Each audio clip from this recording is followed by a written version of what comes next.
Yo guys, what's up and welcome back to the Marvelous Chats podcast. Tonight on the cast we've got Hoffman and we got Zaberwolf. We're going to be talking about Boba Fett episode 5 and Peacemaker episode 5 and any nerdy news in between. So without further ado, I'm going to bring the boys in, give them a warm welcome. Hello? Please tell me it's working. Hello? Hey, Fetto. Oh, you bastards. Did you give me a delay? No.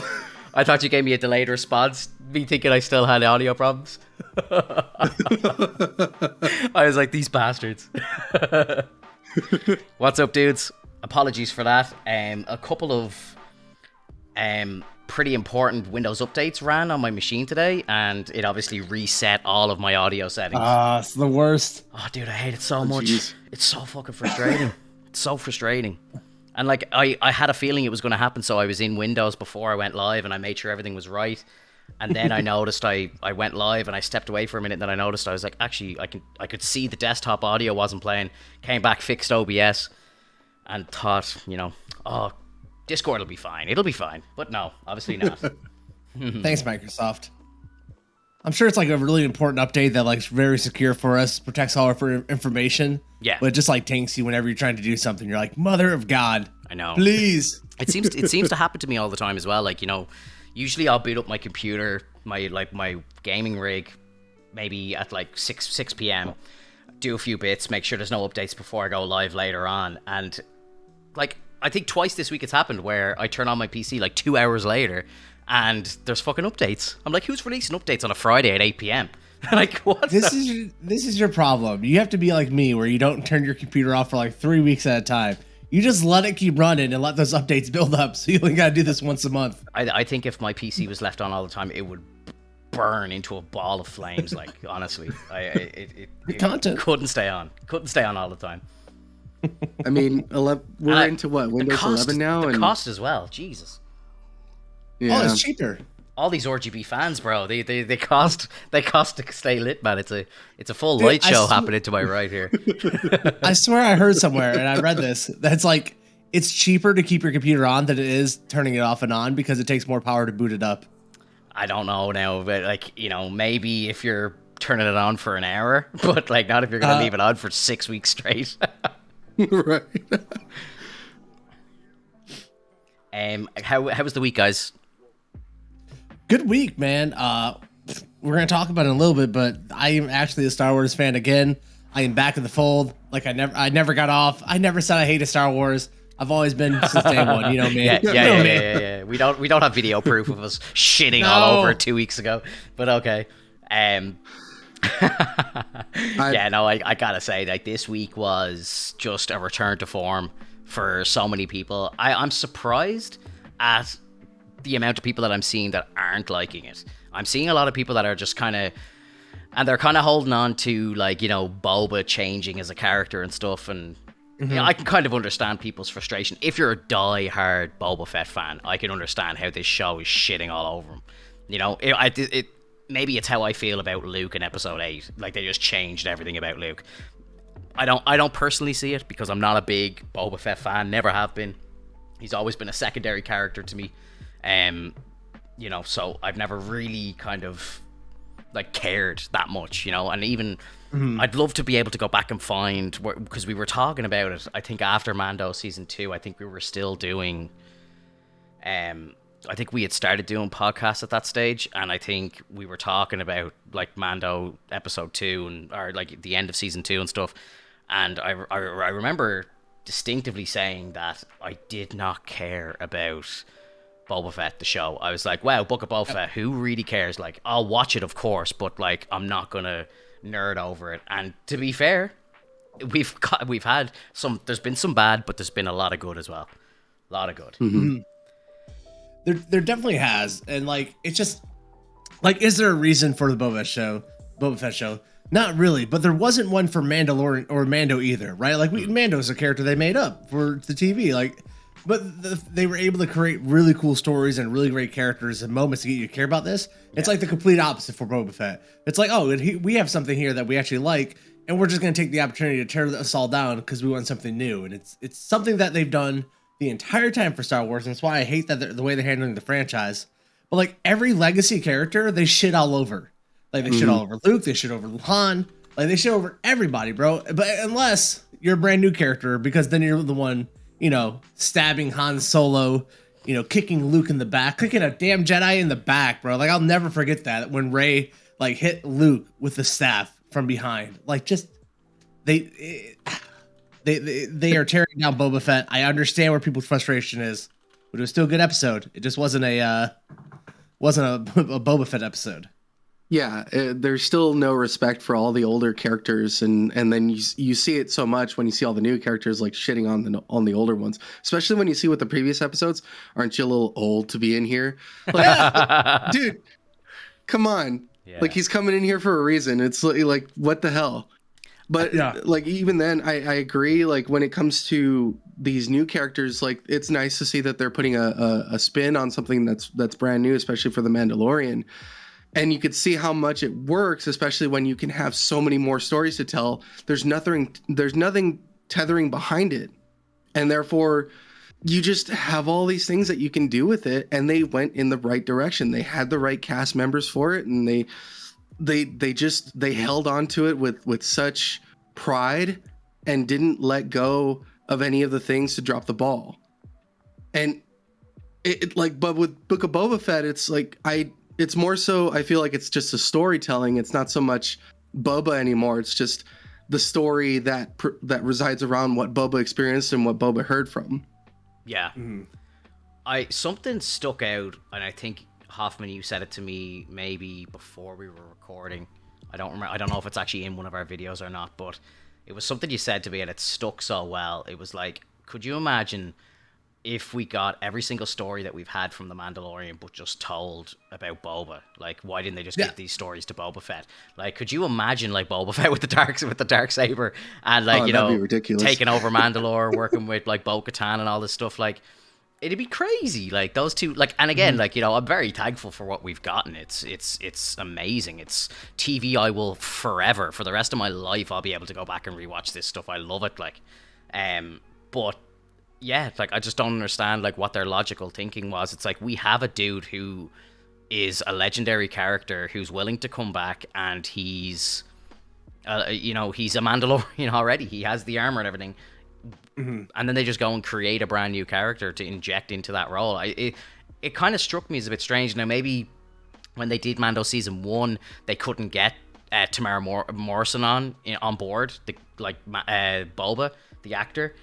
Maybe now he's game. He wants to play now because he's seen the success of it. But if that's the case, like, if they kind of approached him first and said, like, we've got this idea for a show for you, and he turned it down, he's got no one to blame but himself, of course. But it just strikes me as a kind of strange that they had a character in there already, and they kind of just created a new one.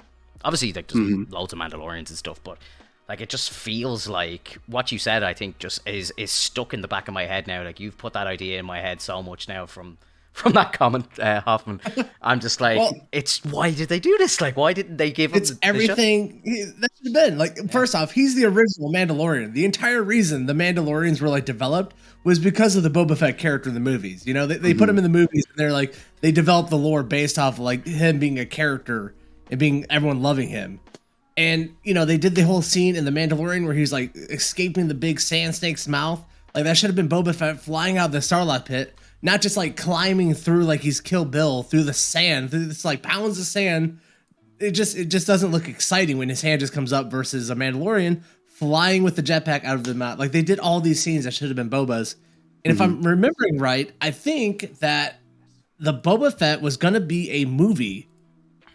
But then Solo happened, and Solo bombed at the box office, and so they canceled that, and they wanted to do a TV show, but maybe they didn't want to use one of their big characters to do a TV show as like their first thing out of the gate. Yeah. Because they didn't know if the TV shows were going to work or not, right? They didn't know if Disney Plus Star Wars was going to be a thing. Yeah. So they bring on Jon Favreau. Maybe he wants to make his own character in the Star Wars universe, so he's like, I'll make a Mandalorian character because you won't let me use Boba Fett, so I'll make this.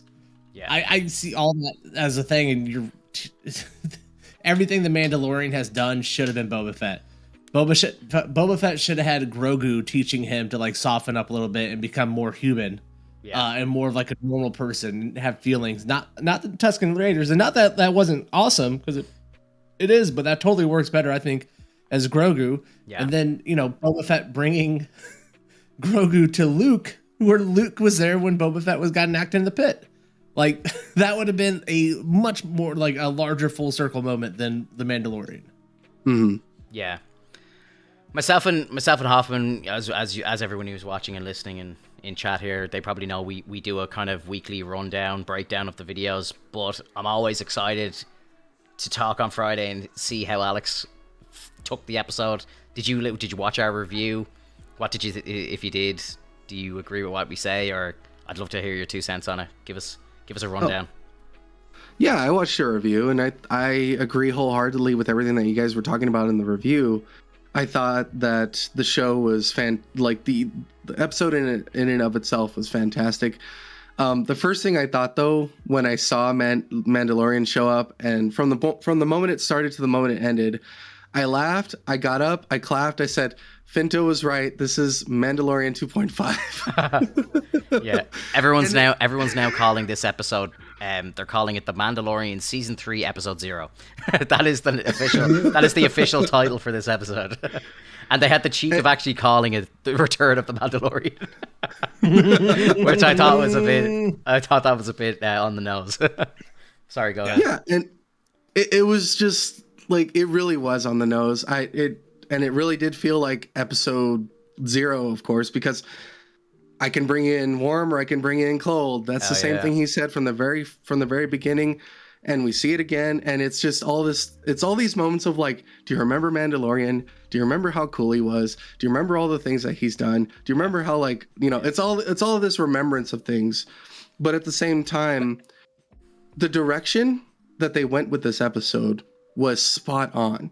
It was fluid. There was absolutely nothing wrong as far as I could tell with what was going on.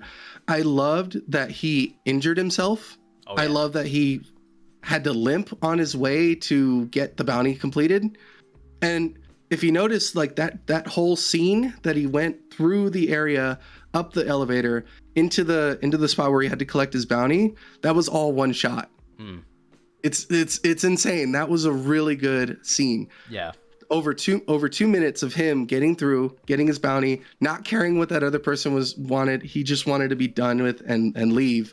And then you could see all the little tidbits of him. You know, he's limping when no one's around. When people are around, he stands up straight. He makes sure that nobody can see that he's got like a stitch or anything.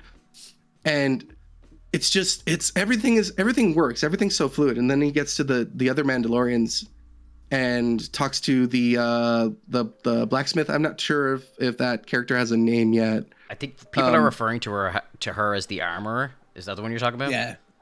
She's been referred to as the armorer. Yeah, because she's like. I think that's how she is in the credits too, right? Like, it's just the armorer. So yeah. I think her character will be important. I think she's going to be someone of importance. We'll find out. Yeah, definitely. I mean, who knows? Like, what if that, like, there's speculation that it could also be like Bo-Katan, just, you know, ashamed of what they've done and is now hiding in the form of a different, like, looking character. Although that'd be kind of weird because, you know, they have different armor sets, don't they? Yeah. And Sabine, I think, is a big kind of theory out there. Sabine from Rebels, or Omega from the Bad Batch, which I think would make a lot of sense because Bad Batch is very close to Filoni's heart at the moment, and obviously that's a continuing story. Season 2 is coming out soon, and I think it would kind of make sense as well because Omega is like Boba Fett's sister, so I think that'd be a cool kind of storyline to have kind of going into Mando Season 3. That'd be so good. Also, I didn't realize Jon Favreau was playing the Vesla descendant in the show. I didn't know that. Like, that's amazing. Yeah. So he's the one doing the duel for the Darksaber. Yep, that's him. Favreau, what a legend! It's so good. What can't he do? But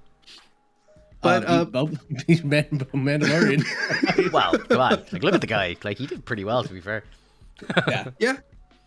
He was doing a pretty good job tossing him around. But the whole idea of the Darksaber I thought was really cool because it'd be really weird, much like you guys have talked about. I think I don't know if it was in the review, but when you guys were saying that when people pick up weapons, they automatically know like how to use it. Yeah. Mm-hmm. And that just seems so weird, especially when it's a lightsaber, something that you need to master in order to use it properly. Yeah. And then when you see the dark saber, it makes me wonder, like, can a Jedi like actually hold it properly, like, or is it just something that has weight to it because of its lore? Because it seems like the armor is telling him you're fighting against it. You're, in a sense, like you're not trying to work with it to strike whatever you need to strike down. Yeah. And so it gets heavy, and you notice it gets heavier every time, which I thought was like really cool. Like it literally has a mind of its own, and it's like, I will not move for you. Yeah. Unless you listen to me. Mm-hmm. And I love this internal conflict that Mando seems to have throughout this entire episode of, not only does he have a hard time moving the darksaber, he has a hard time like coping with the fact that he's not considered a Mandalorian anymore because he took his helmet off, and he can't even go repent by like going into the waters in the caverns of Mandalore. Like he's screwed at the moment. So like we don't know where this is going to go. We don't know if the darksaber is going to still be in his possession by the end of this show. It almost seems like it could be setting up like this is my theory. He could be setting up for Boba Fett to possibly take it, which would be very weird. The darksaber, which would be very weird. That's a ballpark thing. But if he doesn't, at the very least, I would think that he has to go on a journey in order to find Moff Gideon, finish the job, in order to fully accept the darksaber. Because I'm not sure if you have to kill your opponent other than win. But I think that would be a very good season 3, is for him being on a journey to find Moff Gideon, and in the process, he's also getting into different journeys or different stories of like what he did along the way to finding Moff Gideon and or Grogu. And maybe he could learn more ways of the darksaber. I still want to see more of that story, but in the meantime, we do have to finish Boba Fett, so it's just, it's one of those things of like, well, let's find out later. But for now, like, as far as this show, I don't want to like put too much into it, but I want to say I give this a 9 out of 10. I don't give it a perfect score. The only reason why I don't give it a perfect score is because there's no Boba Fett. It should have been there should have been at least a little bit of Boba Fett here and there. It fits well as a Mandalorian episode. If this was a Mando episode, I would have been a 10 out of 10. But this was literally like a, what's the word? Like, hey, look, it's Mando. Like, literally, hey, look, it's Mando. Like, hey, there's the guy that everybody likes, not the guy that nobody likes. Well, and I'm like, everybody loves Boba, so I don't know. But at the same time, they're like upset with him. Oh, I know. For all the things that are going on. I really like play this thing off of the name of the show, the Book of Boba Fett, and it really just does feel like a book to me, where a lot of the chapters, they do flashbacks while you're reading the book, and then sometimes like there's just a whole chapter where it's like you're gonna get to follow another character this entire chapter, and that's it.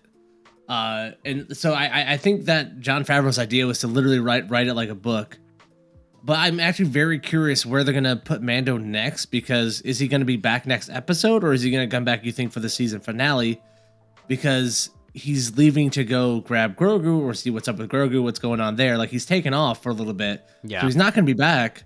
And so I'm wondering if they're going to show both of those storylines going along with each other, or if that we're going to find out what the Mandalorian was doing while he was off Tatooine here. As if that's going to be like the beginning of Mando season 3, right? Like if they're just kind of leapfrog each other, so you're watching both shows together in the rewatch, I guess. Yeah, I can't imagine they're gonna have Boba missing for too much more. It'd be shocking if like Boba wasn't in the next episode either. Like I'd be very shocked if the whole episode was about Mando meeting up with Luke. I would love that, but I'd be shocked if it happened. I think what's going to happen is Mando's going to meet up with them, and I think we're potentially going to see Han Solo, we're going to see Leia and Luke all together, and and Grogu as well. And I think we'll spend like 15 minutes with them, and then Mando will be like, look, I have a promise I need to keep for an old friend. And Han will be like, oh, Boba, he survived. Oh, very good. That cheeky pup. And then Boba Fett, where? Yeah, where?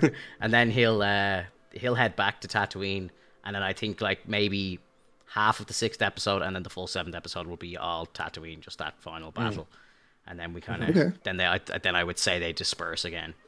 I'm very curious to what Boba will do, because I can't remember who I was listening. I was listening to somebody talking about this, and they were saying that, even now, if they were to end the Boba Fett arc now, it kind of is done already.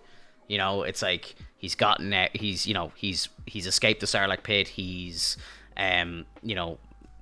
joined the tribe. The tribe has died. He's avenged the tribe, and now he's taken his seat on the throne. Like, it's like, do they really need to do much more with it? Obviously, the Pikes need to be wiped out, but did he really avenge the tribe? Did he avenge the real people? You know what I mean? Well, yeah, I don't know. Like, he obviously took out all the bikers who they suspect actually wiped out the camp, but. Who was it that made the comment like 2 episodes ago? They were like, "You really think a biker gang took out the Tusken Raiders?" Yeah, like someone said that to Mando, and like to put that little seed there for him. Like, that seems ridiculous that they would be able to do that. That is true. And then maybe they're kind of hinting at Crimson Dawn and stuff, and they're going to unleash something bigger. But I think something like really big needs to happen for Boba's story to remain interesting, because it's flat. It's flat as fuck. And I have no interest in it. Like, I'm just waiting for us to get back to Mandalorian. And if Boba appears in Mandalorian, great. Like, Boba in season 2 of Mandalorian was fantastic. Like, I only was watching a video, and they put in that clip of, do you remember when he shoots the rocket and takes out that ship that's trying to escape?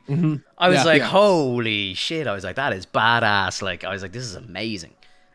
Like, I was like, that's Boba Fett, like, And then it's like, he was a fucking absolute certified badass, and then for some reason, in what's the time frame? A couple of months between where he met like Mando and stuff to now where he is now. How did he change so much as a character? I don't understand. And I think like Tamara Morrison, the guy who plays him, has even been quite vocal in interviews saying, I've been having disputes with the directors and with people who are writing this script, saying Boba's talking too much. Why do I have so many lines? Can Fennec not say more of these lines? Can we like keep Boba mysterious? Can he just be quiet? Can he just sit there? And they're like, no, we want you to speak. Like, so he's not happy with how Boba's being portrayed himself, and that's never a good sign. I'm definitely not. And like, it's not even that he's speaking too much. It's at times for me, it's that he's saying like the dumbest shit. Yeah. Like when we have Fennec teaching him the ways of Tatooine, like this is the dude who hung out with Jabba in Jabba's palace for like years. Like he's not new to Tatooine. He's not new to the ways of the Hutts. Like he knows full well how everything's supposed to go. But then we got Fennec being like, you must walk with Jabba the Hutt, or like they did down the streets of Tatooine. And he's like, oh. Like she's talking to him like he has no idea how to be a crime lord. Like he didn't spend any time there, and just makes his character seem so dumb and not interesting to watch, because he seems like he's new to the game. When she's like one of the OGs in it. Like he's Boba Fett. He's one of the biggest bounty hunter, crime hunt like lord people in the universe. Yeah, I was gonna say the same thing. Like he's one of the deadliest ever. Yeah. And because he's been gone for a while, of course Din Djarin is one of the deadliest, but you can't just make Din Djarin this super badass that can't be taken down, and also like have Boba Fett show up and be like, oh no, he's like a wash up now. Yeah. It's ridiculous. Do you think Din Djarin's gonna have a scene with Luke? Like, do you think he's gonna show him the Darksaber, and Luke might teach him how to use it? Yes. I'm surprised he didn't show it to him at the end of season 2. Like, look, I got a Darksaber. Yeah. Hey Jedi. Hey Jedi. What the fuck is this thing? What is this? Yeah. After we recorded our little review, I had to go research stuff about the Darksaber because I realized how dumb I was sounding about it, and I think they do need someone like Luke to teach him. Yeah. How the hell to use it, because apparently in the lore, I haven't seen all the animated shows, but apparently the Darksaber is unlike any other lightsaber in the universe. Like it has, like its power is constantly flowing through you, and you have to be in like a real state of like to use it. You have to be very mindful of it, and so it's not like we talked about how in one of the original movies, Han on Hoth, he like just opened up Luke's lightsaber and cut it open like it was no problem, right? Yeah.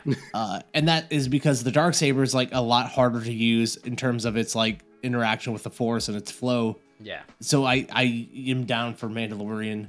I'm also down for him splitting off the dark saber, the crystal inside into little ones, so he can get little baby Grogu get his own little tiny dark saber. That would I would be sick. down for. I think Grogu's gonna get a yellow lightsaber. Oh yeah. Yeah. Hmm. Yeah. That's the rumor. Little yellow lightsaber for our man. They are overdoing the yellow lightsabers. They're making them not cool. Yeah. Yeah, I don't know. Yeah. I don't care what they tell me. The yellow lightsabers are just for the guards at the palace. Okay, they're just for the nobody. They're for the everyday guards. That was how it was back in the day. All right. Yeah, absolutely. That's why when Ray like busted out a yellow lightsaber, I'm like, makes sense. You fucking Norm. I always loved Plo Koon's yellow lightsaber. He was the first Jedi to have a yellow lightsaber in the games way back when, and then they started kind of handing them out then in Legends and stuff. Yeah, I don't want to get too crazy on the colors, but can anyone tell me like which one is who actually got the white kyber crystal for the white saber? So basically they changed how the sabers work. So in the old Legends, how the lightsabers worked was the color, the crystal had no color until the Jedi assembled their lightsaber, and the Force, their connection with the Force, made its color. And I thought that was really cool, really good idea, right? But now in the canon now, if a Sith to get a red lightsaber, a Sith needs to kill a Jedi, take his crystal, and bleed it, right? And then to get a white crystal, you have to take a Sith crystal and heal it. So that's how it goes white. So it's kind of ridiculous. But the old story of Ahsoka, because she's the only one that I know of that has white lightsabers, and her old story was that when she left the Jedi Order, her lightsabers turned from blue to white because she had no affiliation. She was just she wasn't a Jedi, she wasn't a Sith, she was in the middle. She was nothing. She was no color, and that made sense, and it was beautiful. But now it's like I'm gonna take a bled crystal, I'm gonna heal it, put it back in a lightsaber, and bang, it's white. Whatever, whatever. Thanks, Disney. So like, do gray Jedi still exist, or is that just like a fan thing? In a sense, where like they're kind of gray Jedi, where they're like in the middle, they're between the light and dark, and therefore they know both sides in a sense. Well, I know in real life, Samuel L. Jackson wanted a purple lightsaber. He was just like, I just want a purple one. George was like, okay, let's do it. Let's make it work. And then they came up with an ingenious idea that Mace could tap into the dark side without it affecting him and turning him evil. And that was his kind of balance between light and dark, and that's why he had the purple one. But again, I don't know how they're explaining this in the new canon, but that was the official reason why it happened anyway, the real life reason anyway, and then they kind of just wrote it in. Grey Jedi are retconned out, apparently. The Grey Jedi, Qui-Gon was considered to be a Grey Jedi, and this is something that was more so like a book idea. That now that those are all decanonized, no one really knows where that idea even stands. Yeah. I would assume that Disney doesn't give a fuck about what the idea of Grey Jedis are, and they're just going to create characters they want to, Yeah. But they're the best, like Qui-Gon's one of the best characters, one of the best Jedi, didn't want to do the whole, political side of the Jedi, and which is why he left the Council, and Dooku's the same, obviously, he went a different way, but they're cool characters, and yeah, so you think, like, if it was, like, old canon, like, Qui-Gon would have had a grey lightsaber? That would have been sick. I don't know, man. If he would have had a great lightsaber, I think he's just considered, like, he's a Grey Jedi is just someone who doesn't walk in, like, the purest line of Jedi-ness. Yeah. They just kind of do what they want, basically. Like, they follow the rules that they agree with, and that's basically it. I respect it. I don't know if... Yeah. Well, Qui-Gon's the best. Well, that's what I think that the Darksaber is going to be about, because it was a Mandalorian who was Force sensitive that became a Jedi and therefore made their own saber, which is the Darksaber. And it seems like because it's a black kind of inside with a white sort of outlining, right? Mm-hmm. Mm-hmm. So in a sense, it's almost like a materialized weapon, but it's made of like light in a sense, but it looks But it looks like a black hole. It looks like the absence of light is what they're trying to describe. Like it's absorbing the light around it. Right. What I take from it, right? Yeah. I think. And we haven't seen it clash with an actual lightsaber yet. Not a. I think in animated. Yeah, probably, in anime it has happened.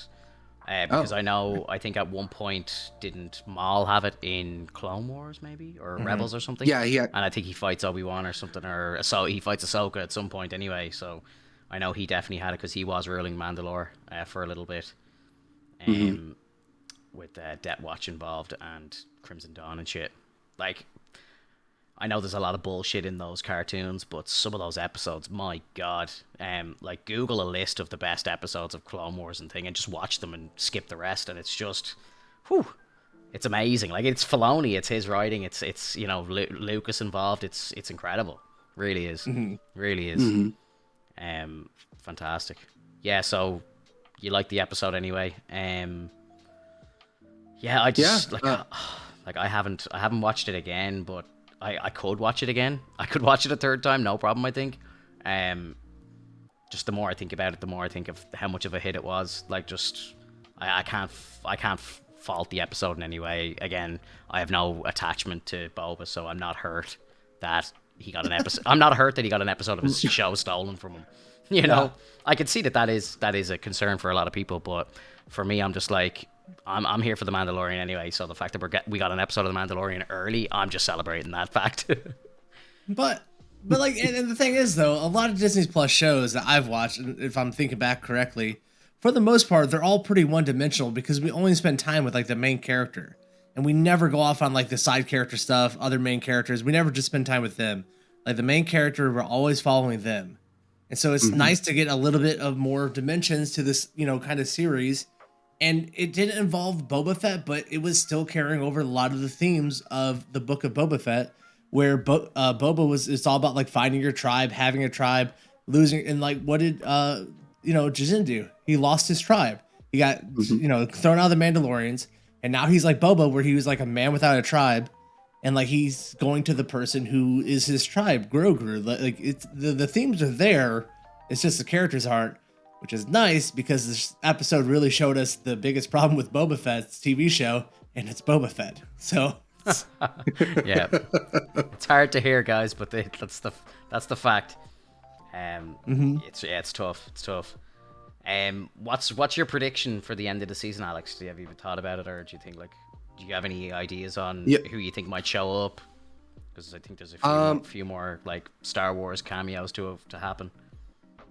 Yeah, I mean, I'm hard pressed to see if Lando or Leia or Han show up. Like, that'd be kind of a reach. I'm not sure, like, if Boba Fett can actually communicate with those guys. It seems like that'd be a weird placement for them to just show up out of nowhere. I would understand if they were involved in like one of their trades, like if they were doing some sort of like shipment trade situation. And the Pikes were causing them trouble, and therefore, like, that's what Boba Fett's doing. He's like reaching out to the galaxy and seeing if anybody else will join him in the process. But this seems like a very localized battle right now. It doesn't seem like we're going into the galaxy just yet, although it has been noted that the Pikes have a shipment trade in the galaxy of spices. So even though they're going to take out this local section, that doesn't mean that the galaxy's worth of Pikes aren't going to be like pissed off like that syndicate itself. So maybe that'll expand a little bit more. Maybe in Mando 3, we're going to see like the Pikes again. So what I'm thinking is that we're going to get a few cameos that are like maybe Ahsoka, just for the fact that like Mandalorian knows Ahsoka. So maybe he can communicate with that. Like anything that Mando can really like reach out to, that'll probably be like a cameo. As far as Boba Fett, I think people hate Boba Fett. Like in terms of the show or like the story. Like Han doesn't like Boba Fett. Like he encased him in carbonite, didn't he? Yes. Mm-hmm. And so like there's no reason for him to show up. Like Leia would hate Boba Fett because of what he did to Han. Yeah. Lando has like no jurisdiction, so he might show up. Carl Weathers' character might show up unless he's dead. I can't remember if he's dead or still alive. He's alive. He's good. He's dead? Yeah. He's alive. Okay, so maybe. So anybody from the, I would say anybody from the Mando section could show up. Anybody that we love, anybody that's like a legendary figure that we would like to see. Very low percentage chance that we get to see them, but we're going to get the fight with the Pikes. We're going to see the Mandalorian alongside Boba Fett. They're going to have this I think they're going to have a conversation about each other, especially because they're both, Mandalorian in a sense. Like, even though Jango Fett was dismissed as a Mandalorian, he's not considered one anymore. Boba is a descendant of the Mandalorian bloodline. So, especially with the armor, like they could have a conversation, they could talk more, they could have like details, and that's what I want. I want all the details. I want things that they could probably talk about in terms of lore, in terms of the Darksaber. But we've only got 2 episodes, right? So we got to have one battle and one conversation, in a sense, like for 2 episodes. Yeah. So 1 episode of conversation, 1 episode of battle. Yeah. See, I would say the person showing up, I think they want to save like Han or Leia or even another Luke appearance. I feel like they want to save that for like their big show, like the Mandalorian season 3, like one of their big things. I totally expect Lando to show up in this thing. He's got history with Boba Fett. This isn't that far after, the Sky City incident where Boba Fett was there helping capture, and they're getting ready to launch a Lando show this year or next year, right? And so I feel like they want to introduce Lando and Donald Glover as Lando to the Disney Plus audience in a way. So I could totally see them having Lando just showing up looking fantastic. Maybe he's flying the Millennium Falcon now that Han is a general. Like, who knows? Like so I don't know how that show's gonna like work, because obviously I understand that they recast for a young Lando, but that was like way earlier in the timeline before Episode 5 where he originally shows up. Whereas if he was to show up now in Book of Boba Fett, it's after Billy D. Williams has played him. So I'm like, do they do Donald Glover but like CGI his face, or is it just Donald Glover with makeup on? I don't know how they do it, because I don't know where in the story, like where in the timeline this Lando show is going to sit. But I think if they were to do Lando now, I think they do him like they bring Billy D in and they de-age the shit out of him. Like, I don't think they could. They could do anything now, dude. They could do I anything. think the Donald Glover. Well, like, I don't know if they have him just sitting on a ship or something. Like, I'm sure they can cleverly do it. And I'm sure they didn't even use Mark Hamill. They had a body double for Mark Hamill. Then they brought Mark in to reshoot the scenes in costume, but didn't use any of it. And then they got like voice. They just took voice clips and then just CGI'd his face. So it's like Mark Hamill wasn't really there. Which is crazy. How much money do they spend for like 5 minutes of television versus a whole season? Yeah, is where my head's at. You also have to remember, Hoffman. Alfred Molina just had to stand there. Yeah. So yes, but that was a cinematic movie where the budget was huge. Yeah. I'm just thinking that this has been probably 6 or 7 years since Donald Glover filmed his role in Solo, so he's looking a little older. All they gotta do is give him a couple of grays here or there, or age him up a little bit. Yeah. I think people would accept it. I think if they just said this is Lando after Sky City and it's just I think people accept it. Yeah. I would accept it. I just don't know how they've used Luke, and I would say if they recast Luke for Mando season 2, I would say they're absolutely okay with doing that sort of shit. But it feels like they're more on the side of CGI. They're more on the side of de-aging, because they de-age Luke. They're probably, like, rumor is that they're de-aging Solo for something. Harrison Ford is going to be de-aged for something, a project of some sort. And they're using Leia's likeness and using her Carrie Fisher's daughter. So it would be weird to me if they're going to do all that and follow the timeline correctly, but then recast somebody. I just like everything that has been done in terms of de-aging those people, especially with stand-ins. It's been very limited. It's been very narrow in what they've been doing. And I just don't know if they would be able to do it for a whole series and make it look good and believable. because even though we saw Luke on, fighting and stuff, they had the hood over him until it was a straight on shot for 2 minutes of dialogue. Same with kind of Leia in Rogue One.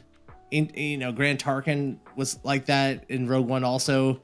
It was very select scenes, and even that didn't look that good. It just seems where these people are standing still. So how are you able to do that when people are doing full action shots, running around, moving across the set? I don't know.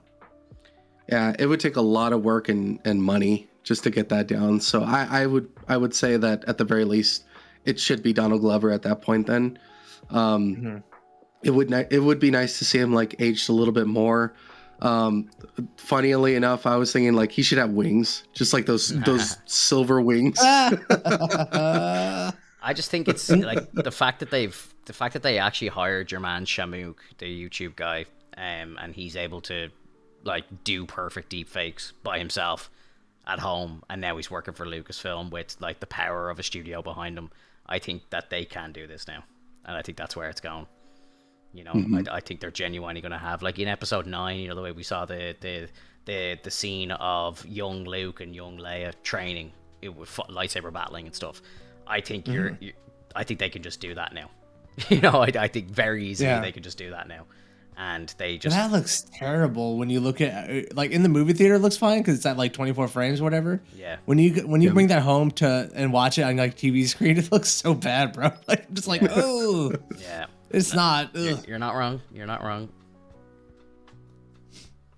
But I don't know. And like, I'm excited to see other people play these roles, Even though it was Luke, it didn't look, it didn't look spot on, right? Like, it didn't look perfect. It was that was my first reaction as well. Like, because I remember, like, I was standing watching that scene for the first time, and I remember I was looking deep into Luke's face, and I was like, I can see that that's fake, like, but I didn't care. I was so happy I didn't care, but at the same time I was like, yeah, I can see that that's not real, like, yeah. And either way, I definitely think Lando shows up in the show more so than anyone else. I think Lando would be great. Lando's one of like the best Star Wars characters, and we just don't get to see him because he's not like a central character, but I've always loved him. Like, I've always loved Lando. Yeah, and like I said before, he's a neutral character, so that would be the best bet if we were going to see any legendary characters that we've seen in the previous movies.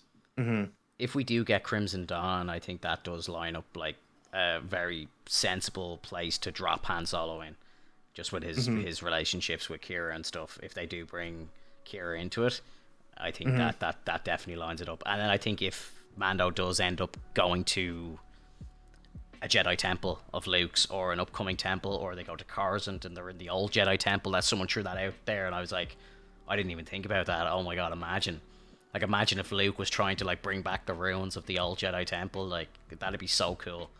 Before he obviously went and built his own one somewhere else. But fuck, like, where do you think Mando's going? That's one thing I want to ask you guys. Like, people are throwing around like the moon of Endor, where the episode 6 ended with the Ewoks and stuff. They could bring that back. He could go back to like Hoth. He could go back to Coruscant. Like, where do you think like that Luke is right now?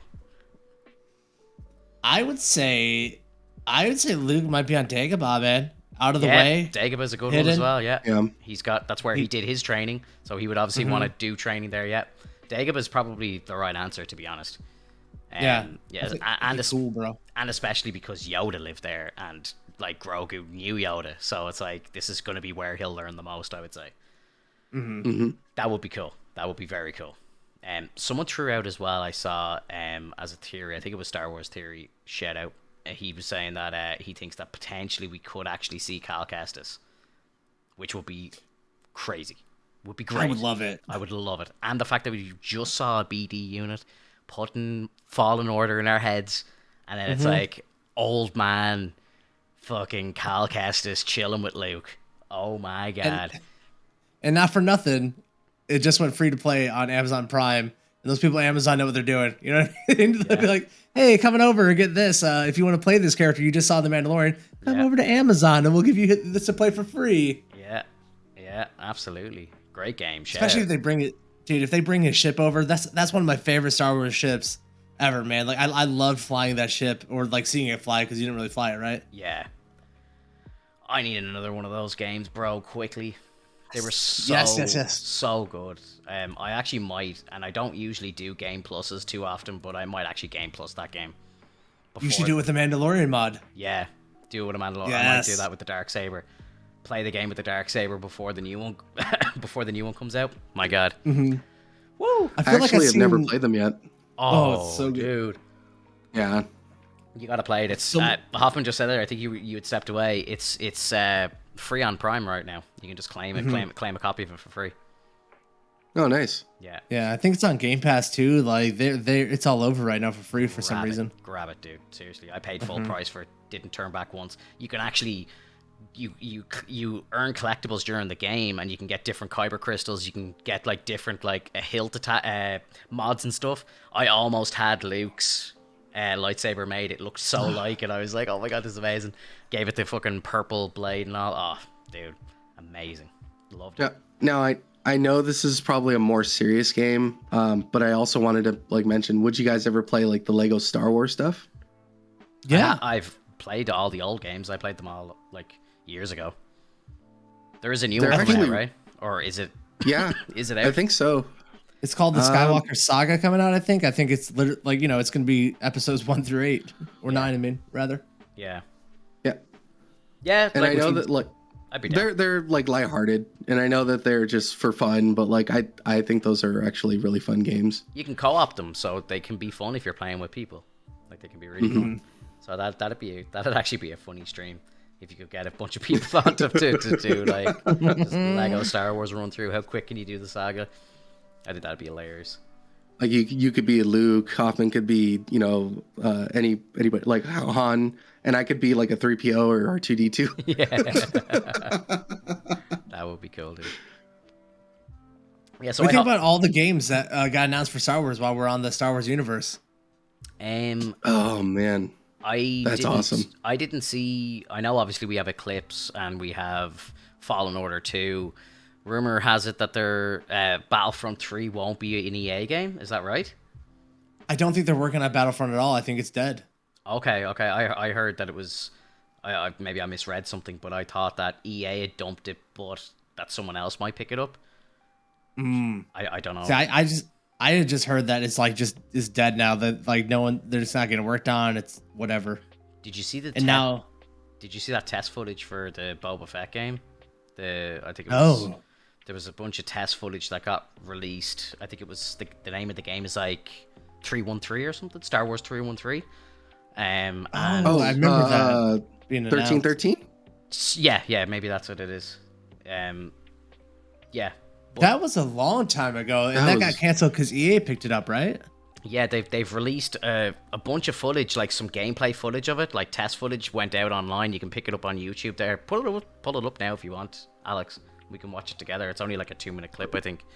And for 1313. Yeah, you should be able to get it on YouTube. But it looks like they've kind of borrowed the Uncharted game mechanics with the way he's moving around and he's climbing and stuff and he's jumping. So it just looks like Uncharted, but you're playing as Boba Fett. I love that he's doing like ledge climbing and left shuffles when he has a jetpack. It's just like the TV show. Yeah. Oh yeah, my jetpack's broken. It only shot one rocket, and now it's just completely useless. Did the Mandalorian lose his jetpack during the Mandalorian fight? Is he done with it now? He put it. He had it on his back, but he put it down during the duel for the Darksaber. Yeah, I presume he picked it back up, but he was using his jetpack to block blaster shots and everything. So I presume it's Beskar as well. Which is hilarious. Yeah, the thing is fucking indestructible. Yeah, I guess I was just like thinking about the scenes where he's working on the Naboo starfighter. Yeah, and like he doesn't have the backpack on, but maybe that's just because why would you? Exactly. Yeah. You wouldn't want that. You wouldn't want that thing going off while you're trying to do a bit of work. Yeah. Okay, here we go. Alrighty, this is the unseen Boba Fett gameplay. Yeah. In Star Wars 1313. Yes, sir.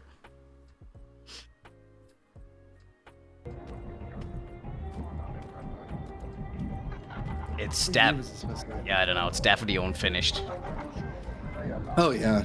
Like you can see when he's outside. Like this actually looks quite good, but when he's outside, it looks rough as fuck. Yeah. I mean, I love how lived in this looks. All the people. Definitely. Was this before they did the Old Republic? I think it was probably after then. Yeah, I don't think this was that long ago. Yeah. Look, like, this is all like pretty shit looking, but Yeah, it's all like just development models. yeah. Look at the game, like, but look at the way he's moving. Look at his movement. It's Nathan Drake. Yeah, definitely. Oh yeah, like here's the shuffling through a narrow place, you know. Free running and stuff. Like, it's just. Oh, it completely like Uncharted. Wait for this. Wait for this. Oh my god. Watch. It's Uncharted, dude.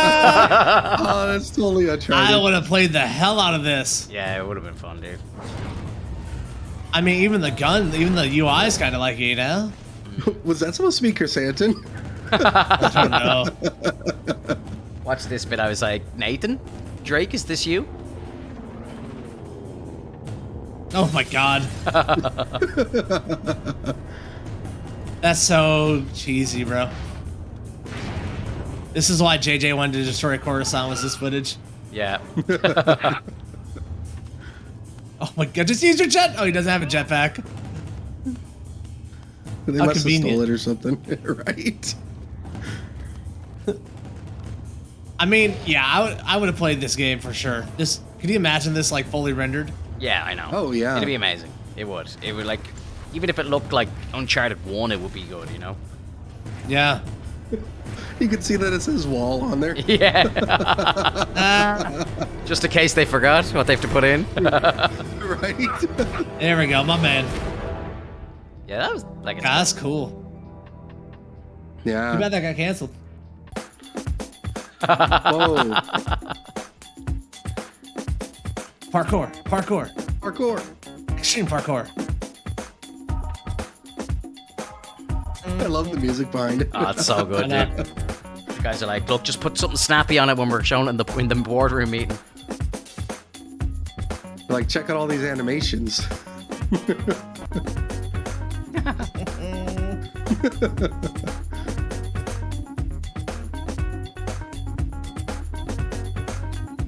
What do you start out with, like, no Swagger. armor, then you have to work up to it? Right.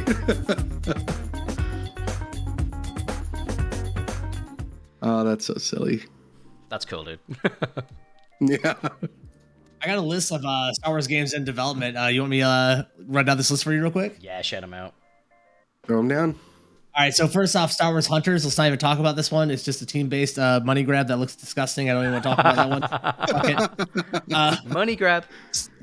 So Star Wars Jedi Fallen Order 2, we know that's in development. That game, very excited for, Oh my yeah? god, dude. Like, Alex, seriously, if you need a game to play, please just play that game.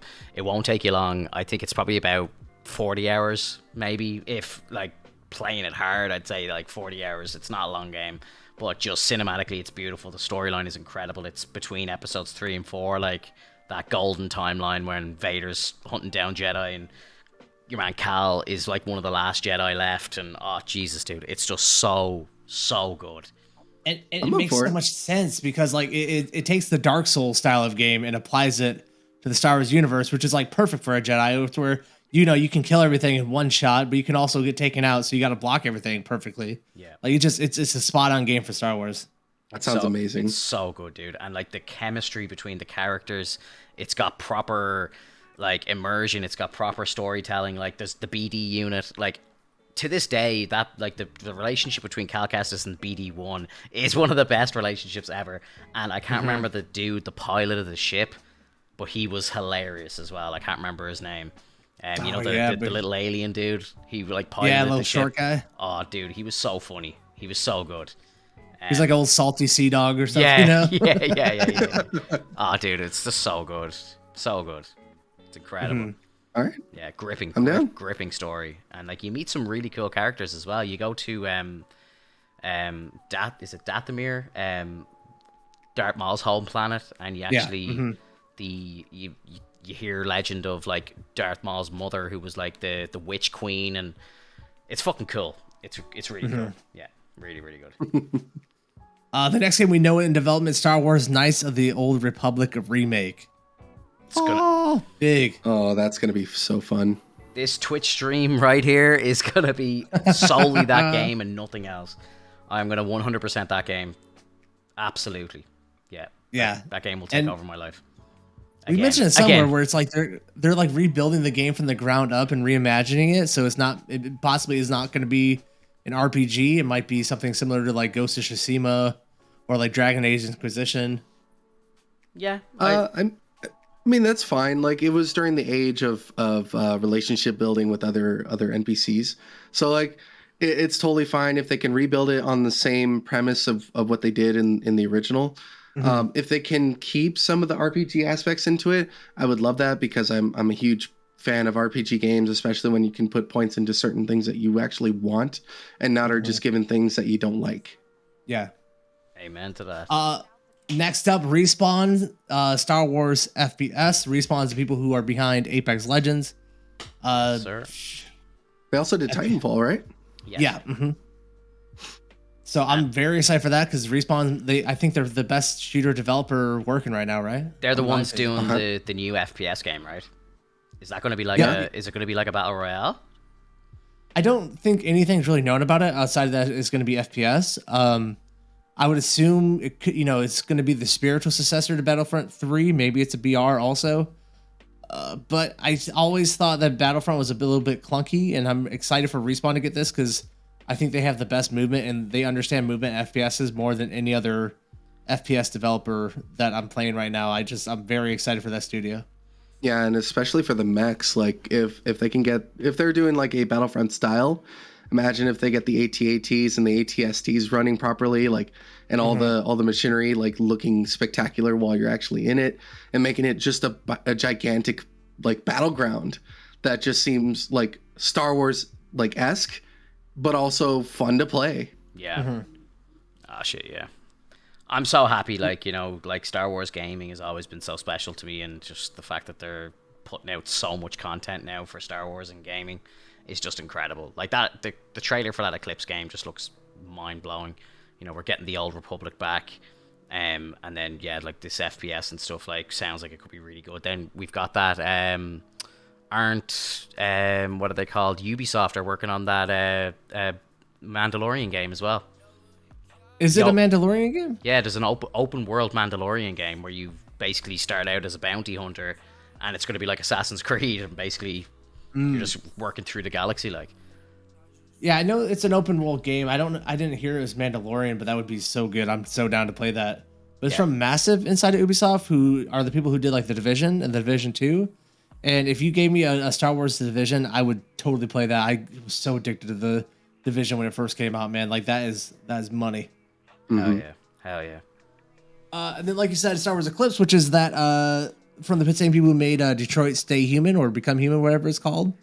So they're very much about decision making, and your decisions last the whole story and change everything. So that could be cool.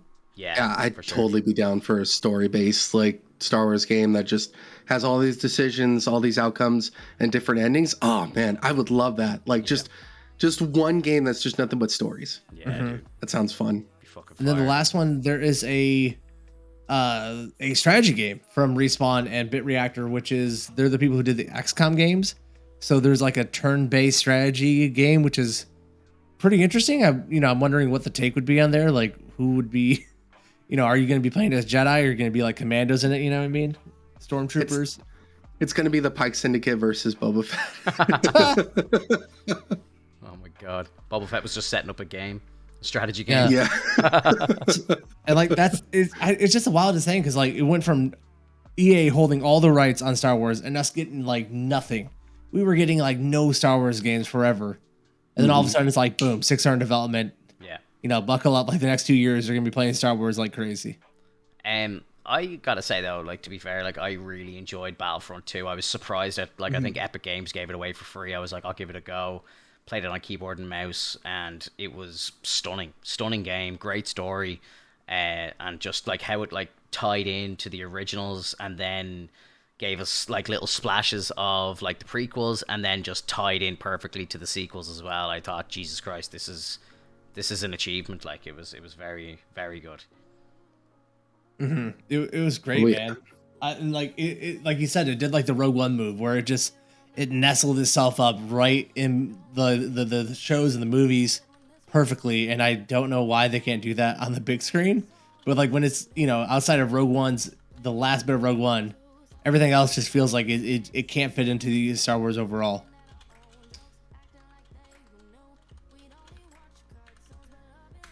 Should we move on to our boy Peacemaker? Let's get it. Yeah. I only literally watched the episode about 2 hours before this podcast. Yeah. Same here. It comes out it's out on Wednesdays, right? Or Thursdays? Thursdays, okay. yeah. Yeah, so like, I don't know. I just kind of like keeping it for Friday when I finish work and stuff. It's just a nice one to sit down with. Me and my missus watch it. Like, we'll sit down with dinner on Friday night and watch it, and it's good. It's good. Another good episode. I was happy with it. It wasn't the best episode. It was good. Good comedy in it. The relationships between them, you can see, are definitely growing. You're one hardcore, like at the end, like creating the WhatsApp group and stuff and sending the picture in, like she's obviously like warming up to them and stuff, which I thought was good. Seeing it with the X-ray vision and he's like blowing all their heads off and all, I was like, amazing. That was so funny. And like he makes that like DIY fucking missile bomb fucking grenade thing. Oh, with the Russian tank shell. Oh dude, that was so funny. Really, really cool shit. Yeah, I think it's a weird episode for me. Not weird in a bad way, but I think it's like my least favorite episode, and it's still amazing. It just kind of feels like we really didn't get anywhere with the story outside of like the last like 2 minutes of it. Story wise, it's this kind of stuff that we already kind of knew, right? Like we knew the butterflies were people. We knew they were going to be at the factory, and there wasn't much that like got developed other than that. Like Peacemaker's dad still in jail, whatever. So nothing really story wise happened, but there are moments in it. Yeah. When they chainsawed the Charlie the monkey, it was like the most gruesome chimpanzee killing or gorilla killing I've ever seen in my life. Yeah, that was crazy. Wasn't expecting that at all. I was kind of thinking, like, I was like, we're in the DC universe here. Is this like Gorilla Grodd or something, or like someone else from the Gorilla City? Like, and I was like, my girlfriend was like, no, it's just clearly has a butterfly, and I was like, oh, okay. I was thinking the exact same thing, Finto, because of the fact that the gorillas started talking. Yeah, like, that's what I'm saying. Yeah. So like, although that they were making like a funny correlation between like humans, like in that picture, it's like, oh, humans being friends with the monkey. Yeah. Like when I saw the ape and the ape talked, I'm like, maybe that's a Gorilla Grodd reference. Yeah. Like you never know, because that's what I thought. I saw there was a Kite Man poster. Did you see that? Yeah. Saw a little Kite Man reference. I was like, let's go. That's funny. I just love all the little tidbits that they have about the actual universe. Like they're not afraid to be like, yeah, Superman's like into this kind of shit. Yeah. I definitely have a feeling that like HBO and Warner Brothers and stuff told James Gunn to not mention the Justice League at all, and this is him going, "Fuck you! I'm gonna just rip the piss out of them now." Like genuinely, like it's like, yeah, That's so funny. They're taking shots at all the Justice League, like Batman, Superman this week, Aquaman in the first episode. Like they're going hard on them. Like it's hilarious. I'm loving every moment of it. I'm trying to think like who's he gonna rip into next? Like, I suppose he's got the Flash, Wonder Woman. I feel like he said something about Wonder Woman in the very beginning. Did he? I might have missed it. I might have missed it. Like, yeah. It's good though. It's good. It's better than Marvel in mentioning the overall universe. Like in a weird way. Yeah. That this show like connects itself to its broader DCEU than I think a lot of the Marvel shows have done, where it's just like they feel so siloed off in their episodes. Yeah. It's almost like with Marvel, they're afraid to mention anybody. Yeah, like they're afraid. Like they'll say the green guy, the one with the hammer. It's like, oh, like they have names, sir. Yeah, please, sir, don't do us like that. Yeah, like it's. Can I do a hot take on this show? Yeah, please. Yeah. I'm gonna say the hardcore is a butterfly. I'm throwing my hat in the ring for this one. Interesting. I think that she is a butterfly and she's having conflicting feelings about what they're doing on this mission, right? And like the way she's using all the other people. But I think it was very poignant that John Cena's Peacemaker deactivated his X-ray vision before they went into hang into the gorilla room. I think that's a very like subtle thing they did where he took the X-ray off and then they went into that scene where she would be in that room too. So it's just like I think she's a butterfly. I think she's in there. I can agree with that because it seemed really strange at how they processed the whole like, oh, he could see anybody like is a butterfly at that point. Then why doesn't he keep the helmet on throughout the entire situation just to make sure everyone that he's associating with is not a butterfly? Yep.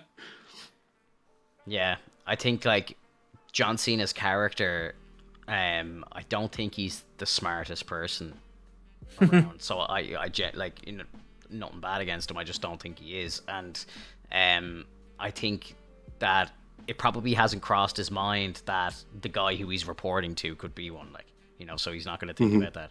But obviously, to skip to the end of the episode, she puts on the helmet, and I was just like, oh shit, she's going to turn on the X-ray, like, you know it, and then she's going to turn around and see him. And it was actually kind of like, I wasn't expecting it to happen, but the second she looked at him, you know, the way he kind of did that scream and like started jumping at her, I was like, Jesus, like, that kind of made me jump a bit. I was like, what the fuck? It was like, he just went for it, like, you know, like he, like, did he know the X-ray vision was on him? Like, how, like, why is he going so crazy?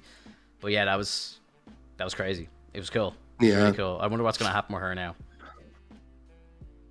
I don't know, man. Like, you know, I guess finally we get more of a reveal about the butterflies, and I think that's why this episode kind of felt weird. And I wish we had more about like why the butterflies would be killing other butterflies. I wish we would have gotten a little bit of tease of that this episode, versus us just going to the very end of the episode, and that's when we see that Clemson is a one of them. Yeah. Yeah, I don't know. Like it's really good. I'm really enjoying it. How many episodes did we say were in it again? Oh, is it 8? I think it was like, I think it was like 8 or 7. If I could spell Peacemaker. I don't want it to end. Dude, when he says "eat peace, motherfucker," I lost it. That's epic. 8 episodes. I'm loving Vigilante so much as well. Like he's getting better with every episode. He's very good. He's so funny. Yeah. Dude. Good old thimble. Yeah, he's so funny. I do love that scene where she's like, just chill, just keep it cool. He's like, yeah, I'm chill. It's fine. I'm chill. Just like, I had to pause because like when he shot the lady at the reception desk, I was like, what the hell just happened? I had to pause and go back and I'm like, what were they talking about? And I didn't realize he was holding a shotgun already. That was oh my god, a beast of a gun as well. Like it was shooting through doors and hitting people down halls and all. I was like, is there a shotgun that can do that? Probably not. Like I was like, yeah, whatever. I was like, yeah, right, yeah. Hey, I seen that gun in Call of Duty. It's got to be real. True. Well, and then the cool thing about it is that we actually see the precision of Peacemaker. He didn't miss a single shot. Yeah, no, he's a beast. He is a beast. Mm-hmm. I'm curious with the whole like keeping why did they keep the dad in prison? Like, yeah, you know the way like, obviously your man who got infiltrated the police department is obviously a butterfly as well. But yeah, I don't know. Like, I don't know why they would like clearly change the records again to keep him in there. Like, that's just got the detectives on their back now. It was like such a stupid move. I don't know why they just didn't let him out. Like, what can he do? Like, if anything, he's going to be doing them a favor because he's going to be pissed and he's going to be going after his son to try and kill him. Like, you know, so if anything, he'd be doing them a favor. I don't know why they threw him back in prison. Like, well, the way that they're setting this up, it almost seems like the butterflies aren't necessarily the bad guy yet. We just don't know anything about them. Because like when you see that at the very end of the episode, you see that they're running out into the street and it's raining, and then it cuts out when she's like, oh, but we already know that character probably isn't going to die at any point. And so like what exactly is going to happen? Why are the butterflies even there? So there has to be some sort of like either it's actually an invasion and they are the bad people, or they ran out of resources somewhere. They found out that there were resources here and they're trying to subtly get them and leave or something. Like it's just a strange occurrence. Like we have no idea what the butterflies are, especially when Judo Master was killed. in the middle of him almost revealing what the hell the butterflies were. Mm-hmm. So like they could be good. I definitely think like the butterflies, some of them are good. Like there's no other way I think they explained it. Well, it's Peacemaker. It could be wild and ridiculous why they would be fighting against each other. Mm-hmm. It's James Gunn, that freaking weirdo. But I just overall this episode, like Peacemaker, continues to be like one of the best shows on TV right now. It is just fun to watch every week. It's like you said you have it's like your Friday show you go to. I don't really have any show that I go to want to sit down. Peacemaker is the one I look forward to every week. Yeah. Because it's fun. Yeah. Apparently Gunn is working on another project as well, which is connected to this universe, he says, but it's another villain. I don't know who it could be. Someone, maybe another character connected to his his Suicide Squad movie, potentially. I would totally see them giving him a Harley Quinn show. I don't know. I think she did 2 in a row as Harley and was like, fuck this, I need to take a break from this shit. Like, so she's taking a few years off being Harley Quinn, she said. I think she did say that. Much. I also think if James Gunn comes to you with a script that's good enough, you're like, fuck yes, like let's do this. I think he's a salesman. I feel like James Gunn is one of those guys that can walk in a room and get anyone to do a show with him. Because everything he does is so fun. It works so well. There's no character that James Gunn has handled that people didn't come out of like loving that person, like that character and that actor because of their role in a James Gunn movie. Do you think they get her Margot Robbie to TV? I think they could, yeah. Yeah, it's potential, but I think that there's such a good roster of other characters that they could even like do like a past kind of character. Like, what if they do Captain Boomerang before the Suicide Squad movie? That would be fun.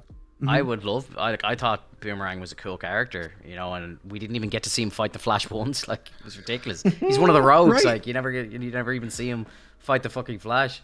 I was like, what the hell? He's dead already? I was like, what the fuck? Flash gets his own movie and Boomerang's not going to be in it? Like, I was like, this makes no sense to me. Yeah, how did a speedster get killed so quickly? Dude. Wait, Boomerang's a speedster? I know nothing about this. He is in, like, the games. The new game that's coming out, he's a speedster in that, but I don't think he was a speedster in the comic books.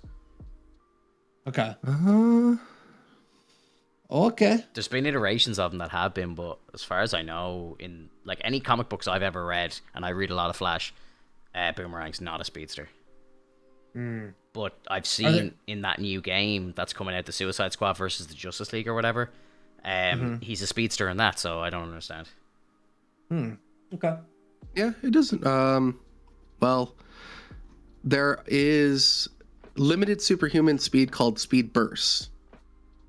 So maybe not considered a speedster, but just has the ability to like burst. Yeah, I don't know, dude. Like, it's never anything I've ever seen in animated or comic book. So I do remember like thinking to myself when I saw that trailer for that new game, I was like, how the fuck is he a speedster? Like, what the hell's going on? I thought maybe some weird multiverse bullshit. I don't know. Just plain old Boomerang mastery. Yeah, exactly. Like, that's all I want to see. Just him being a fucking weirdo and just hitting boomerangs like crazy. That's all we need. Don't need anything else. I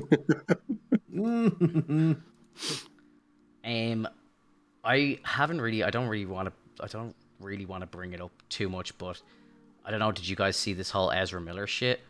This KKK video that he put out? Did you see this? What? Ezra Miller like put out a video kind of like threatening the KKK on his Twitter, and like, would the KKK start recruiting pregnant women? Yeah, I don't know, dude. Like, what the fuck? Like, I don't know what I don't really know too much about it, so I probably shouldn't have brought it up at all. But I just thought maybe you guys might know more about it. But yeah, he put up this weird like kind of cryptic video, kind of talking about the KKK. It's in my Discord if you want to watch it. Like, but it's just, he's such a weird character, dude. Like, I don't know, like, I don't like him. Like, I don't know what it is. Something about him just makes me want to punch him hard. I am not a fan of Ezra Miller. I don't like him as the Flash. I'm really disappointed that like DC's hanging like their franchise hat on him right now as the one carrying everything over to continue. I'm just like, he wasn't even that as enjoyable in Justice League or Zack Snyder's Justice League. Like Zack Snyder couldn't even make that guy work to me. Yeah, just not a big fan. It's not great when the dude who plays the Flash on the CW is a better Flash. You know, like that's a fact. That's a fact. Grant Gustin is a good Flash, like, and I don't know. Yeah, they can't do him good in the cinematic universe. It's kind of weird. Maybe this next movie might redeem him. I don't know, but it's not looking great. Did you hear the news about Jason Momoa as well? He apparently could be joining Fast and Furious 10 as a villain. Of course he would. Of course he would. Cash grab, baby. Like, yeah, exactly. I hope that he does a scene where he melts down, like rims, like chrome rims, and pours it on someone's head. He's just crumbing out someone. Nothing would shock me. Arnold Schwarzenegger playing Zeus in a Zeus movie. Did you see this as well? I did see that. That's gonna be interesting. I'm excited for that one. I can't wait. Yeah, I thought they were. Did they cast somebody as Zeus in the MCU? Yeah, Russell Crowe. Russell Crowe. Yeah. I was thinking that because I was like, is this MCU or what the hell's going on? But no, it's we got to throw him out now. We got to throw him out. Put in Arnold Schwarzenegger. Yeah, like how could you get Arnie to do that role and not have it in the MCU? It's kind of crazy. Because Russell Crowe's doing it, baby. Way better than that. I can't wait to see Russell Crowe as Zeus, and I think he's only going to be there for like 5 minutes. I think he's going to get killed real quick. Yeah, he's in and out. I think you might be right. I'm just saying, man. Like Schwarzenegger was Hercules in New York. Like Zeus. That's his next big thing. Excuse me. Can't speak properly. I'm excited for that because I like seeing Arnold Schwarzenegger doing like big roles, especially if he's going to be like basically the All-Father of the Olympians. But I agree with Hoffman though. Like Russell Crowe is definitely going to be a better Zeus in terms of the MCU. So, yeah.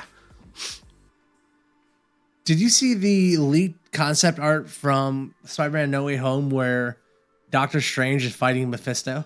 Oh, no, I didn't see that. Oh, that was exciting to see, man. No Way Home? Concept art? Yep. Yep. So he's still alive? I guess so, yeah. Interesting.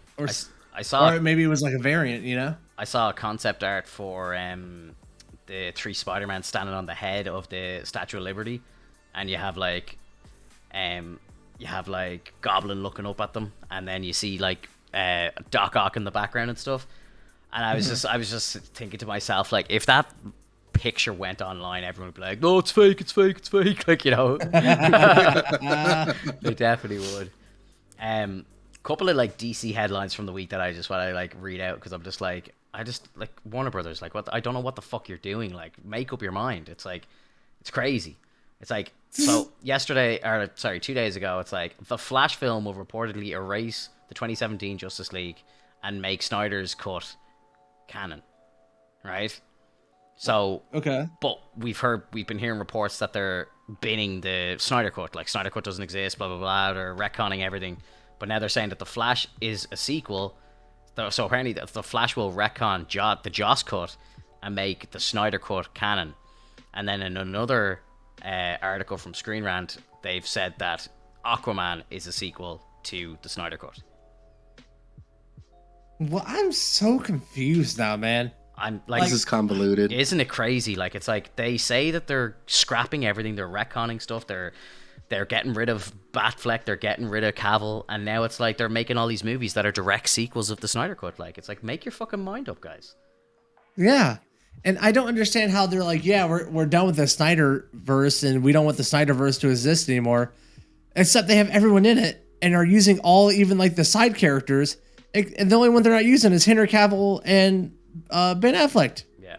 Like what do you mean when you say the Snyderverse doesn't exist anymore? Because it seems like it absolutely exists. 100%. And sure, you've got Wonder Woman played by Gal, You know, she's getting a third movie. She'll probably do another Justice League movie, I would say, if they're lining up, if it's true what they're doing and they're lining up Batgirl to take over and Supergirl, and they're going to do like an all-female trinity. Like, you know, she's definitely down for at least 2 more movies then, if that's the case, you know? So it's like, these are Snyder characters. Like, you know, there's no denying it. There's no two ways about it. So, make up your mind. I can't get over how bad Batgirl looks in that promo shot or whatever. Oh, the purple suit? Yeah, and maybe it will look better on screen. But, like, that suit does not work it looks like on her. It looks like a CW suit. It looks like a TV suit, yeah. It doesn't look great at all. Whereas if you look at like Robert Pattinson's suit, it's like, I know it's like, you know, it looks, but again, it makes sense to the story. It's only his second year as Batman, so it does kind of look like homemade, but it looks epic, you know. Whereas like this Batgirl stuff just looks weird. Yeah, but like I think you can make homemade suits look good too, right? Like, yeah. If this is like her first suit, you know, we've seen that before, and they made them look better on other characters. This thing just like it's like they don't understand the reason why her suit looked good in the comic books. You know, like it's weird, man. It's how is this like who's looking for a Batgirl show where like we haven't seen Batgirl since George Clooney's Batman? Like, what is the continuity leading up to this, man? I like Barbara Gordon as a character. I think she's cool as Batgirl. I would love to see live action Killing Joke, like where she gets crippled and then she becomes Oracle and all. Like, I think those are really cool stories. But like, where do they sit? Like, you know, who's Batman? Like, you can't do these stories without Batman. I'm sorry, you can't. Like, right. He's too critical. And then it's like, you know, it can't be Keaton's Batman. That just doesn't make any sense. Keaton's Batman's an old man. You know, it just doesn't make any sense. And it would make sense if they just kept Ben Affleck. I don't understand why they got rid of him. Like, and I know he's come out and said very recently that he was borderline depressed in that role. He hated shooting it. He just did not enjoy being on set. And then he goes and does a film with Matt Damon and says that, like, oh, this is what it's like to be an actor. Like, I'm having fun on set. I enjoy every day of work. So, like, he's turned around and basically said, look, I'm not enjoying work. I don't want to come back to be Batman anymore. And, like, that just makes me sick, to be honest. Like, because it's just like, you know, like Warner Brothers crushes dream. But Warner Brothers have made such a shit working condition for these like A-list actors that the only reason why they're not returning is because they don't want to fucking work for you. Like, you have to put your hands up as a movie studio and just say, like, we're shit. Like, you know, like, we can't even keep actors and people that we're paying hundreds of millions of dollars. Like, we can't keep them happy for 3 months of the year. You know, it's fucking nuts, dude. I can't get my head around it. You know, the fact that he said he was miserable every day going on set to be Batman, I'm like, that must have been terrible. Must have been terrible. Yeah. And, like, obviously, you know, I've heard all the stories of how Joss was treating Gal and said he was going to get her fucking blacklisted from Hollywood and stuff if she didn't, like, shoot the scene where Ezra's lying on her tits and all. I'm just like, Jesus. Yeah, like, you know what I mean? It's like fucking crazy, like, you know. So I can imagine there was a lot of like hostility and stuff on set, but like, I don't know, dude. Like, you know, like, I just don't know how like studios and stuff can do this. Like, it's just insane, and they lose out on the best Batman just down to being a shitty company. Like, I mean, I forever will have a dream that somehow, some way, James Gunn gets hitched to the Batman series. I know he really likes doing villains, but I would love for him to do a Batman series where it's like he takes care of the entire Bat family. I think he'd be the perfect one to bring Ben Affleck back, bring in Robin, bring in a Barbara Gordon, bring in, you know, a Nightwing. Like, he could juggle all of them better than anyone else, I think. And oh God, that's my dream. It really is. Yeah, you mentioned that like maybe a couple of weeks ago on the podcast, and yeah, it's stuck with me as well. It's another one of those ideas you've planted in my brain, and I would love to see that. I've always said like any of my favorite comic book stories are all Batman stories, like, and they have, the painting is there, it's done, the art's finished, you just need to hang it up. Like, literally a straight conversion from the page to the screen, and they have billion-dollar movies like left and right. Get a good cast and just literally copy the content that your company has already created. It's all done for you. Like, your homework's done. Just go and make it. Like, it's fucking insanity to me. I think that's the problem though with DC, is that their heroes are too concentrated on usually like 3 to 5 of them. You know, you see Batman, and Batman is like solely the main guy that everybody thinks about when it comes to doing movies, when it comes to doing TV shows. Like, you need a Batman in there. Like, listening to you guys over and over, it's like, you need Batman in there. You need Batman in there. It's like, well, what about other characters? Like, why can't other characters be a part of it? It's because that character is so beloved that they can't let him go. Same thing with Superman. Anything that has to do with Metropolis, you need Superman in there. You need Clark Kent in there. It's just too focused on these one-hit wonders, and like they don't have enough space to like pull out like new characters and bring them out and have them like be their own without having to interact with like the superior ones. And it's insane. It's DC's, like that's why I haven't really. It's their own fault though, because, you know, Marvel did it right. Marvel introduced these characters. They were the best, you know, Captain America, fucking Iron Man, you know, all these like Top Gun characters, and basically developed them for 15 years. And what DC is doing is they just keep recasting.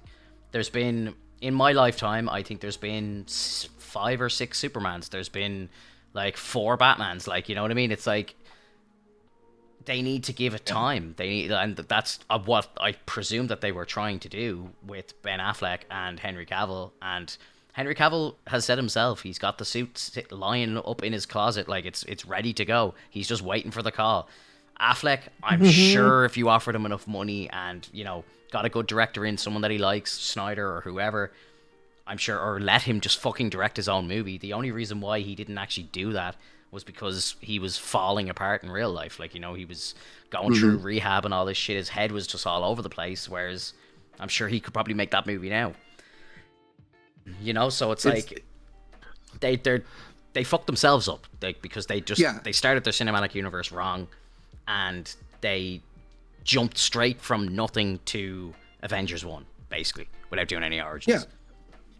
I totally get that, because, like, you know, but as of right now with Peacemaker, I'm enjoying Peacemaker, and that's a DC character, and that's not even, he's not even like a hero or a villain. He's a neutral character. Like, he like, if they were to make a movie of him, I would totally go see that.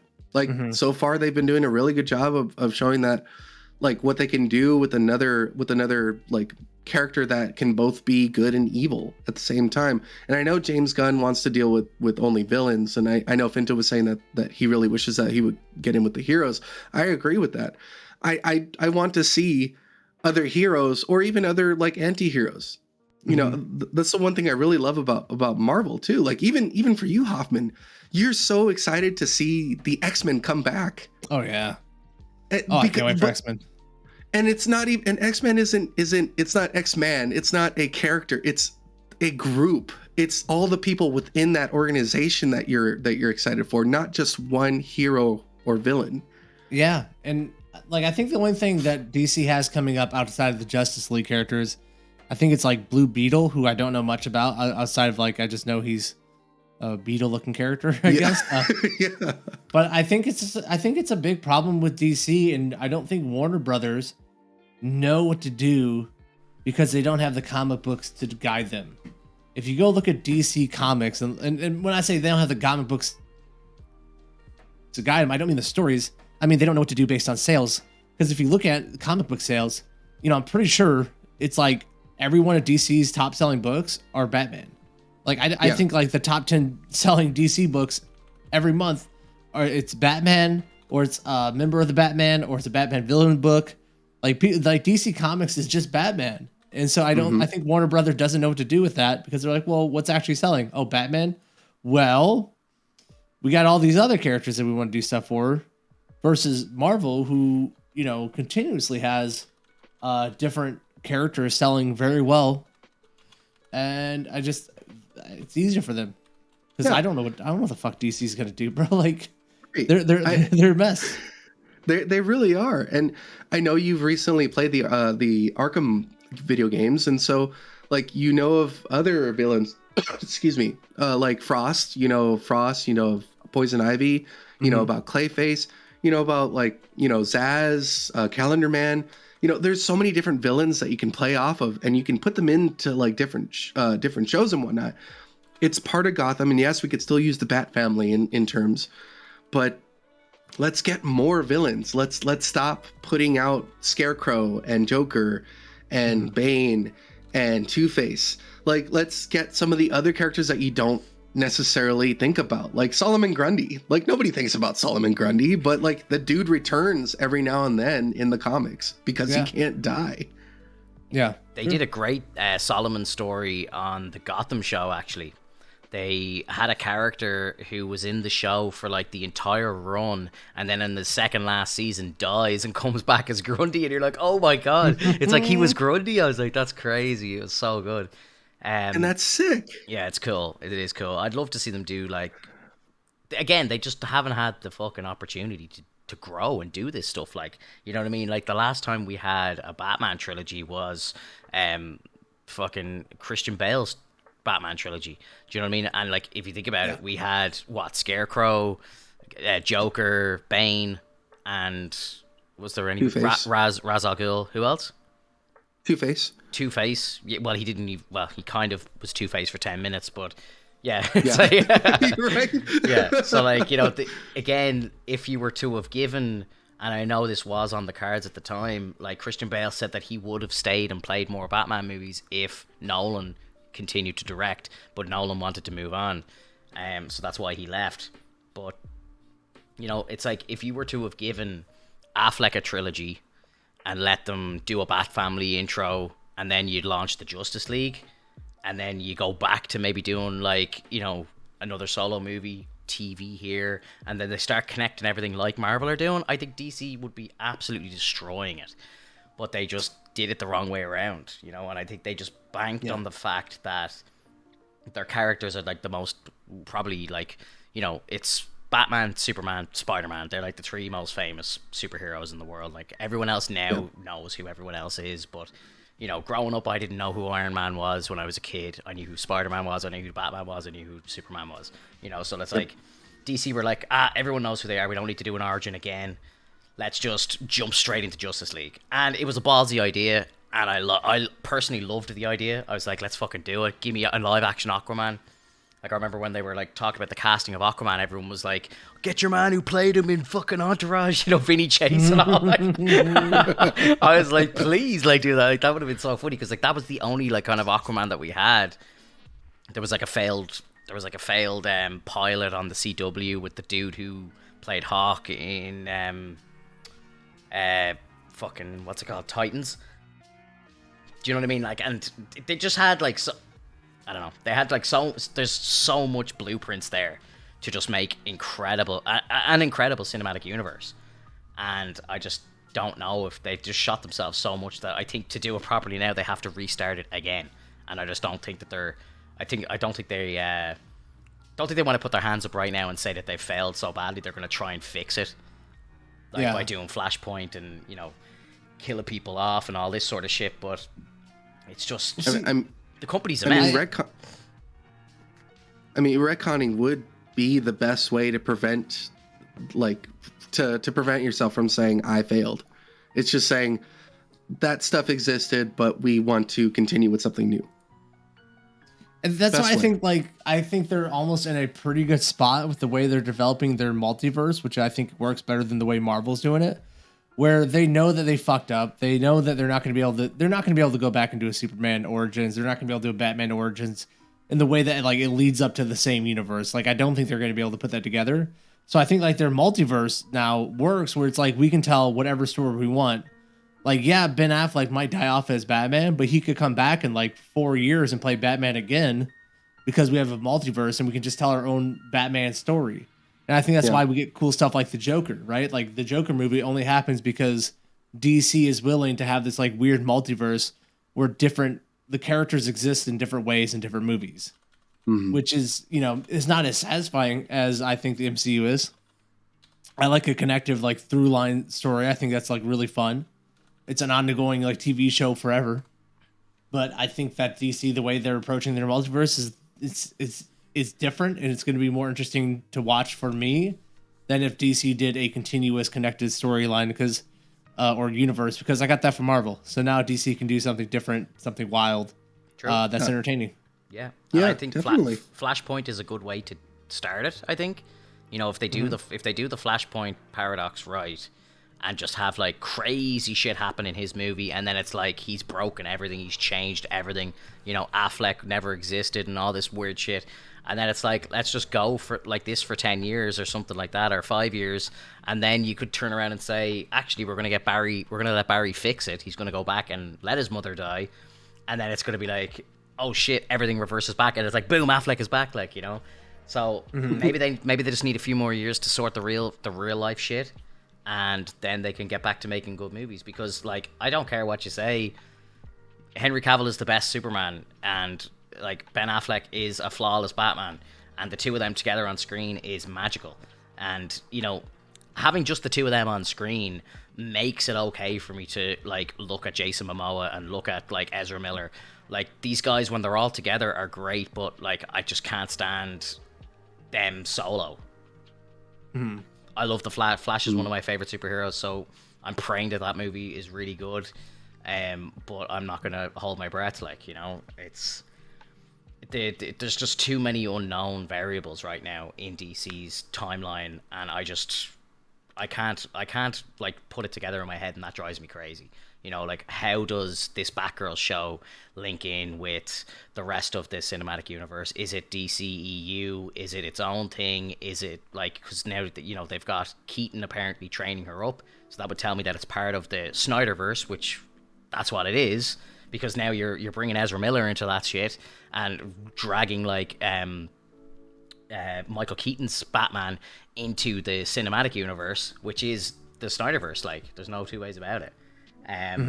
So it's like, where does that sit? And then you've got like the whole Pattinson thing, which I think is going to be incredible, but it's like, do they then like try and bring Pattinson into the main like timeline? I don't know. Like, I think they should. How do you do it? Do you do Crisis on Infinite Earths, and then you have like multiple Batman, multiple Supermans, and then they just do a merger into like one universe or something like that? But it's just, I hate not knowing what's going on, and it drives me mad when I don't know how they connect, because I think, like you were saying last week, that they're bringing back the Gordon from the Snyderverse, and I'm like but like Batgirl is black, and I'm like, I thought they were doing the Batgirl story with the new commissioner, who's the dude who plays what's his name, the Watcher, and I'm like, where are all these stories going? I'm completely lost. I think she's Spanish. I think she's Dominican. Is she? Yeah, Dominican? I think so. Yeah. And I think they rebranded. I don't think they call it the DCEU anymore. And I think that should be a pretty, like, I think they're trying to tell people, like, don't expect this all to be connected at all, and just walk into every movie, expecting it to be in its own little bubble. And if we have the same characters and the same actor, then maybe they're tied together. Because I feel like they call it like the DC multiverse now. I think it's changed its title. But, because it is a mess. It's such a mess. And I think that's the only way they can survive it. Be like, oh no, we planned this mess. Believe us, we had this taken care of from the beginning. Yeah. Trust us. Like, this is our doing. Trust me, bro. Trust me, bro. DCEU? No, we're DCMV, bro. Yeah, MV, bro. From the beginning, duh. We're the MV. Because, I mean, DC would be so fun to watch. I think they do, in the ways that Marvel grounds their like universes to like realism, DC is just able to like be absurd, and that's why Zack Snyder was such a great hire as a director, is because he can shoot absurd things that I don't think other directors really know how to capture and create on screen. And he's like, he made, the Justice League, for all its problems, it truly looked like a comic book. Like, it truly looked like a comic book movie, more so than I think anything else we've seen from DC or Marvel. I agree. Yeah, Trey in the comments there, they need to let someone own it and like connect it properly. Like they need a Kevin Feige over at DC, but like who can that be? And I don't want. They got one. I don't want it to be J.J. Abrams. I'm sorry, I don't want it. Sorry, they got him, baby. They gave him the money. Yeah, I don't. I think that's the whole reason that they're transferring Supergirl, or like moving Supergirl in and moving Batgirl in, is because they're trying to back away from the idea of those two characters now that JJ's there. And I think they're trying to make room for him to bring in his own Superman and bring in his own Batman in his own universe. And I think Robert Pattinson's movie was already down the line of development, and they didn't want to cancel it. Mm-hmm. So I fully expect JJ to bring a new Superman and a new Batman, and we'll see how that works in his own universe that he's creating. Well, if that's the case, then I'm really hoping that this Lantern Corps thing gets associated with it as well. Yeah, I forgot about the Lantern show. Like, where's that going to sit? Like, there's a Lantern show? Yeah, there's HBO Max are doing a Lantern show. Why wouldn't they do a Batman show? It seems so much better. They could easily do a Batman show with fucking Ben Affleck, like, but no. Yeah. Batman versus Deathstroke, like, why not? Dude, I don't know. Like, it's just, like, again, I just can't make any sense of it. And I've heard the idea for the Green Lantern show, and it sounds good. It sounds like they're doing like a lantern a decade, and they're going to start in like the 1940s and just kind of like work their way up. And there's going to be like, they'll do like, I don't know if they're going to do Hal Jordan, but they'll do like Kyle and a few of the other lanterns all the way up, which sounds really cool. I like it. Every episode or every season? I think like per episode, maybe. That's wild. Yeah. As far as I know. I just think it would be very curious about that. How they pull off like that at all. Every season kind of makes sense because that's kind of like an American Horror Story vibe where it's like every season there's a new cast, but well, maybe it's not every single episode, but I think that the plan was to jump through the decades and have different lanterns in each time period, which sounds really cool, in my opinion. It sounds really fun. Yeah. The fact that Zack Snyder wasn't able to get a Green Lantern in the Justice League is wildly like just inappropriate. Like just, I was going to say appropriate. Like he should be there. He shot John Stewart's scenes. They wouldn't let him put it in. Yeah. That's like the fact that Warner Brother wouldn't let him get off the ground.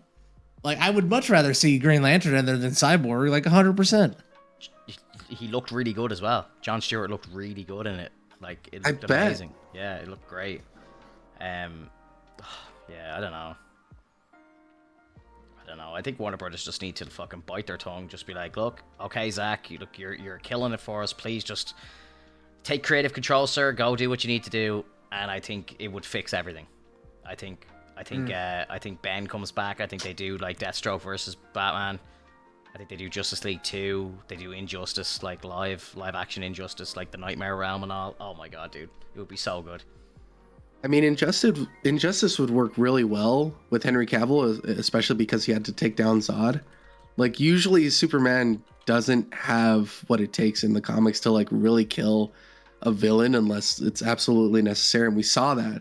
But imagine if he was actually so engrossed in what Joker did to Lois that he just outright kills him, and then we get Injustice, and then we see like that other universe of what happens if Superman becomes this villain.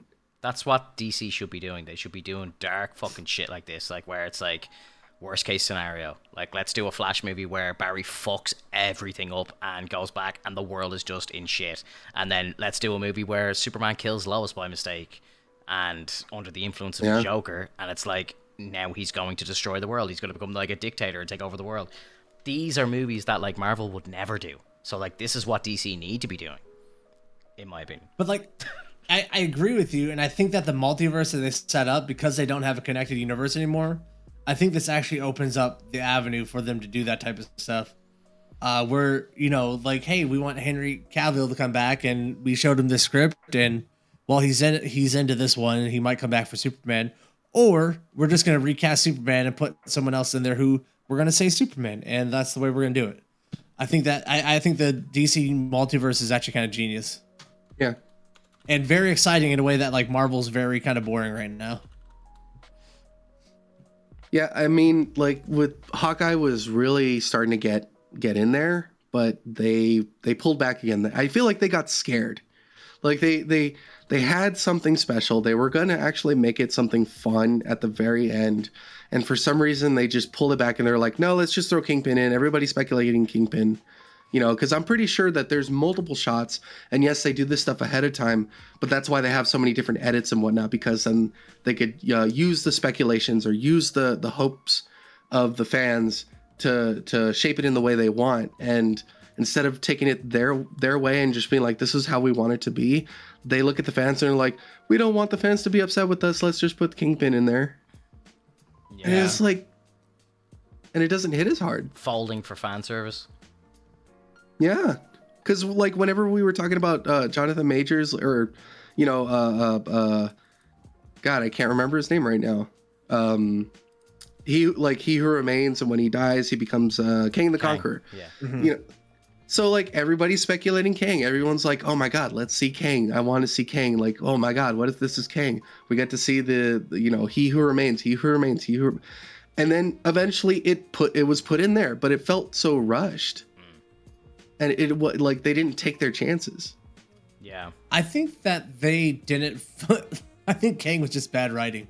Like, I think He Who Remains, that whole storyline, they just didn't know how to. That was just a terribly written show, bro. Because it felt like they were leading to him the whole time, right? From the beginning of Loki. And it just like, hey, here's 5 minutes of the person we've been talking about this whole time. And it kind of sucks. See you next season.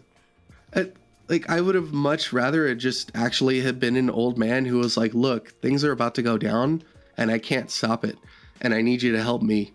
Like, maybe instead of Kang, it was the Time Twisters, and then they were saying, or maybe, it is Kang, but like, it's just a different character. And He Who Remains is He Who Remains. It's not Kang. It's not a variation of Kang. It should have been its own entity, not a splice of two of the same characters. Yeah.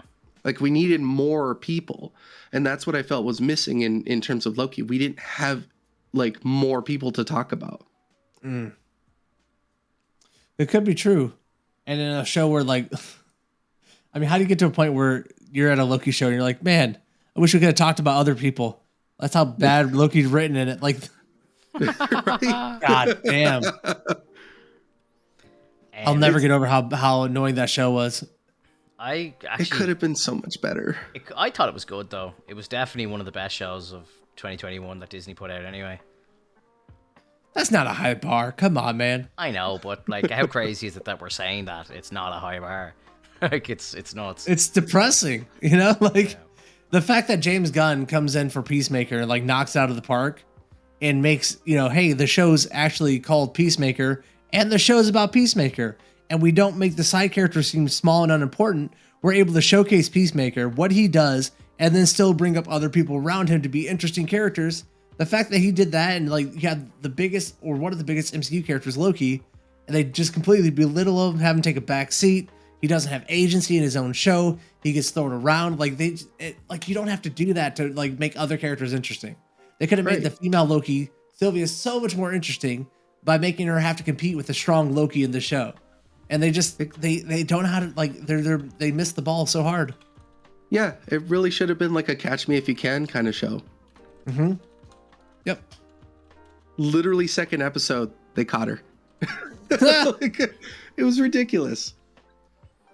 And then they try to hide who she is, like in the very beginning, like, oh yeah, we don't know who this is gonna be. A female Loki? No way! What? That's crazy!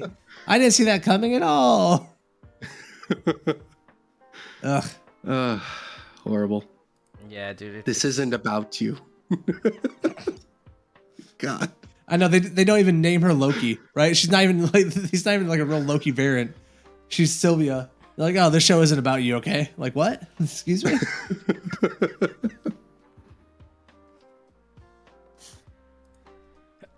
Excuse me. Yeah, dude, I don't know. Like, I think this year, I thought last year I didn't think we would be able to top content, like definitely the volume of content anyway.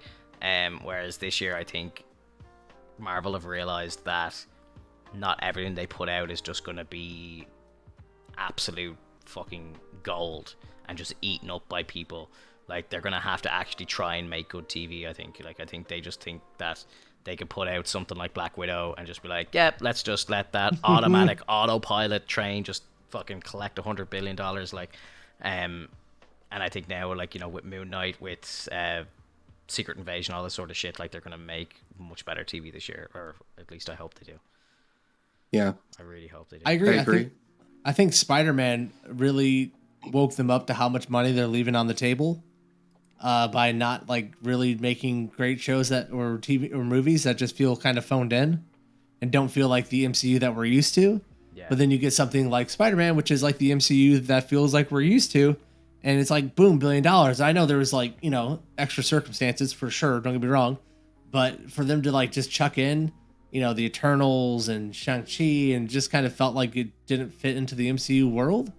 Yeah. In terms of its, you know, it just didn't feel like MCU. It didn't feel like phase 1, 2, or 3, or 4. I'm sorry, 1, 2, 3, and maybe it never will again. That's just a possibility. The quality is so low compared to the other ones.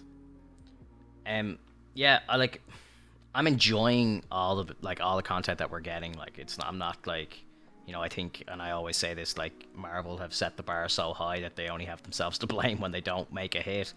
But at the same time, it's like, you know, you really need, if you have the bar this high, you really need to be really trying to keep the content the same, and some of it just feels kind of lazy. Like, you know, Eternals was messy. Shang-Chi was great. I really enjoyed that movie. And it did well. Well. Yeah, Shang-Chi was... Yeah, it was great. First act was fantastic, and the second and third act were like, what are we watching here? Yeah, I can agree with that, but I did enjoy the movie itself. I agree. Like, I think we talked about this too, that it needed a couple more standard fight scenes between Wenwu and Shang-Chi, just to show like the power struggle, and then to show like the big finale, and not have like the ending be like, oh, just these giant like magical things are sucking the life out of everyone and destroying all that we just created. Yeah. Ugh. Yeah. Like, Death Dealer's gone. Fuck. I just think like Shang-Chi, he's the first brand new franchise they're launching after Endgame, right? And I feel like it should have been better. It should have been made. I don't know, man. There's so much of that movie that just didn't work for me, and I think that like reflects itself in the box office. You know, I think that it made 350 million, and I think that there should have been more than that for the first franchise of the MCU to be launched since Endgame. I think it should have been more. Should have been way more, I thought. Yeah. Because I thought the actor was pretty good. I thought that first fight scene was amazing. I thought that on the bus, like that thing was killer. I thought that the fight scene where they're at the club or whatever and they're on the bamboos fighting, the bamboo rafters, like that was amazing. Yeah. And then after that, we just like kind of get a little loosey-goosey, and you know, it gets a little too like comical in a sense, and then the ending is just bizarre to me. It didn't work. It started reaching Crouching Tiger, Hidden Dragon vibes. Yeah. Like too much into it. Like it needed to be its own movie. And yes, like I'm totally okay with things being mystical. That's the whole point of Shang-Chi. Shang-Chi is mystical, but he's also a fantastic martial artist, and he's also like very good with weaponry.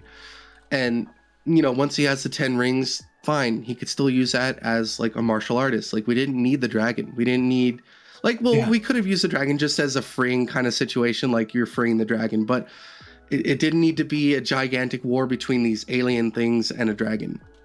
At the end, it was on the ground. It was between humans. It was just mystical, magical stuff, and then it just got blown out of proportion. Sure. Yeah, for sure. Did you guys see? I know you mentioned Spider-Man. Did you see that there was an interview with all the 3 boys there during the week? I think Deadline put it out.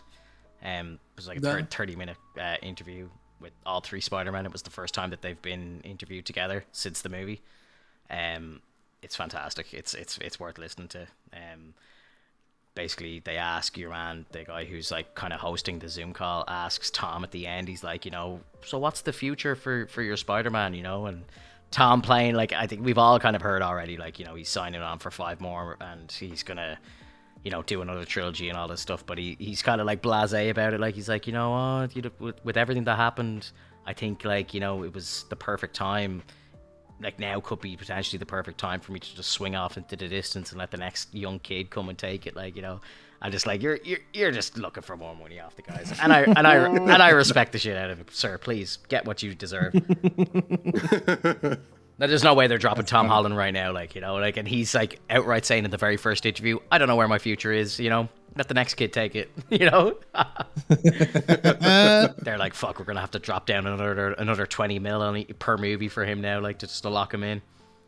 And speaking of Tom Holland, that Uncharted movie's out next month, in a couple of weeks, like 2 or 3 weeks now. I know you're not. You want to see it? I will. I'll go see it. And not for Tom Holland. I'll go to see it for Uncharted. Like, Uncharted is genuinely like a gaming like series that like changed my whole view on gaming. Like, you know, I just fell in love with gaming.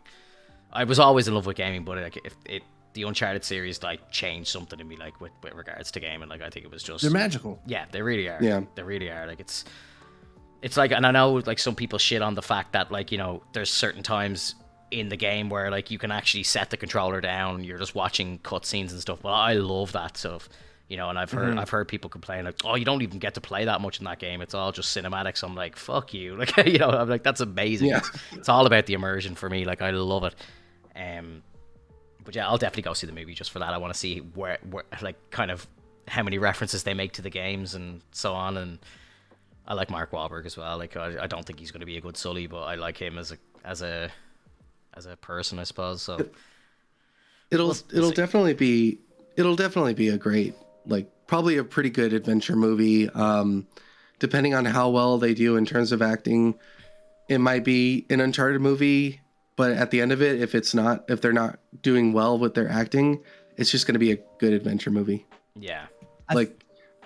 I saw a comment that I feel like really summed up the way I felt about it, and I'm so glad I read it because I didn't think this at all. It's not my thought, but it's that it doesn't feel like a treasure hunting game or movie in the way that Uncharted feels like that, or like Indiana Jones feels like that. It feels like a Fast and Furious movie. And I really fucking think that now when I look at all the action, I'm like, here we go. Like, here, fucking Fast and Furious. Might as well just send them to outer space real quick to find the next clue. Yeah, oh boy. I think those games were kind of about the whole kind of like crazy cinematics though at the same time. Like, you know, like the second game starts and he's like climbing up a train that's hanging off the side of a cliff and all, which is something you would see in like a Fast and Furious game or movie, but I think it kind of works, like, you know, and they've recreated him falling out the back of the cargo plane and stuff like that. Like, and I don't know. I think it is that kind of movie. It is like a kind of like fast, like popcorn kind of like Fast and Furious style movie. But like the games were like that as well. So like, I think that's just, you know, I don't think it needs to really try very hard to be something else, you know. I loved the like National Treasure movies, like with Nicolas Cage. Love.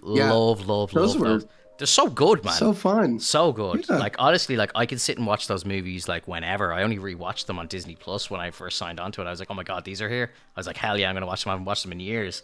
And Guilty pleasure, bro. Yeah, dude, for sure. But, like, Cage is so good in those movies. And I think, like, if they can turn Uncharted into something fun like that, like, so Nathan and Sully kind of, like, you know, going around trying to crack clues and stuff, I think it could be really fucking good. Because, like, if, like, those movies... Even now, I only watched them like maybe 6 months ago. They still hold up, like, they're fucking great. And if they can start doing all that cool shit, I think it's going to be really good. Yeah, I can agree with that, because when you look at National Treasure or Uncharted, yeah, the scenes were great. Like, all the action scenes were fantastic. But what I really enjoyed was the fact that they had history behind it. And I think everybody likes history, like in one form or another. So when they see, like, oh man, this was like something that the Spaniards like had, like when they had the Spanish coins, and you know, and the National Treasury, like they're talking about the Declaration of Independence and how he's going to steal it and why he's going to steal it, and like, you know, all these great explanations as to why he wants to justify the means to be a thief. Yeah. And that's what makes it such a good story. You know, keeping it away from the bad guys. Yeah. Yeah. Amen. I'm trying to think, is there anything else? We're just about to hit the 2-hour mark, so I suppose if we're, unless there's anything else, I'm just having a quick look and seeing if I can get any other news bits from the week. We need some MCU show, baby. We need some juice. Yeah. I heard a juicy rumor, MCU related. Josh Brolin apparently rumored to return not only as Thanos in future projects, but returning also as Cable. Yes, to Cable. He played a great Cable. Definitely is Cable. Yeah. Which makes me think that, you know, they're going to bring him into the MCU with, like, Deadpool and stuff, which would be kind of crazy. In the multiverse of madness, Deadpool, like, he's the only one that stays from it. Yeah. It's like, I'm just going to stay here, guys. Y'all can go back. Yeah, for sure. Just see him slip through one of the sling rings. Yeah. Yeah. And I hope when they bring him in, he really does take over the cameo role, because I kind of miss that in the MCU movies. Like the Stan Lee cameo was so fun to see every time, and I feel like we need like Deadpool or something to be the cameo. Yeah, and it's a nice homage. It's a character that people enjoy and people would love to see randomly pop up. Yeah. Trey in the chat just asked there, did you talk about the Tom Cruise Iron Man rumors? I know a lot about this. I don't know how much the guys want to hear about this, but if you do, I don't mind talking about it. Again, this is extreme rumorville at the moment. I don't like, it's not really out there, but according to the rumors, people have been saying that there's going to be a variant of Tony Stark who's going to sit on the Illuminati, who's going to be Tom Cruise, and they showed a screening of the movie maybe a couple of months ago before the actual before the reshoots, and the movie was a complete flop, disaster. Like, people hated it. They're like, it makes no sense, the pacing's awful, it's all over the place. So that's why they went and did 6 weeks of reshoots, and during those reshoots apparently they're bringing in people like Patrick Stewart, and they're doing all crazy shit. And one of the crazy things that they're doing is Tom Cruise as Iron Man. Now, they did the 6 weeks of reshoots, and they showed another screening of the movie, and in the second screening of the film, it was brilliant, apparently. They fixed everything, it flows great, it's phenomenal, blah, blah, blah. But in that screening, one of the scoopers, who, like, Den of Nerds knows and shit, and he's always talking about them, basically said that they were at that screening, and there was no Tom Cruise in it. Now, people are saying that potentially that what might actually be happening is that these screenings, they're keeping the biggest secrets out of the screenings because they don't want these leakers and scoopers fucking just flushing everything out onto the internet. So I think it would still be very likely that he will show up. I think it would be really cool to have another Iron Man in, because, like, there was apparently some leaked concept art for the movie, and in that concept art they had the Ultron droids from What If, but they're being controlled by Stark, who's Tom Cruise. It's so crazy. I mean, that would be pretty cool.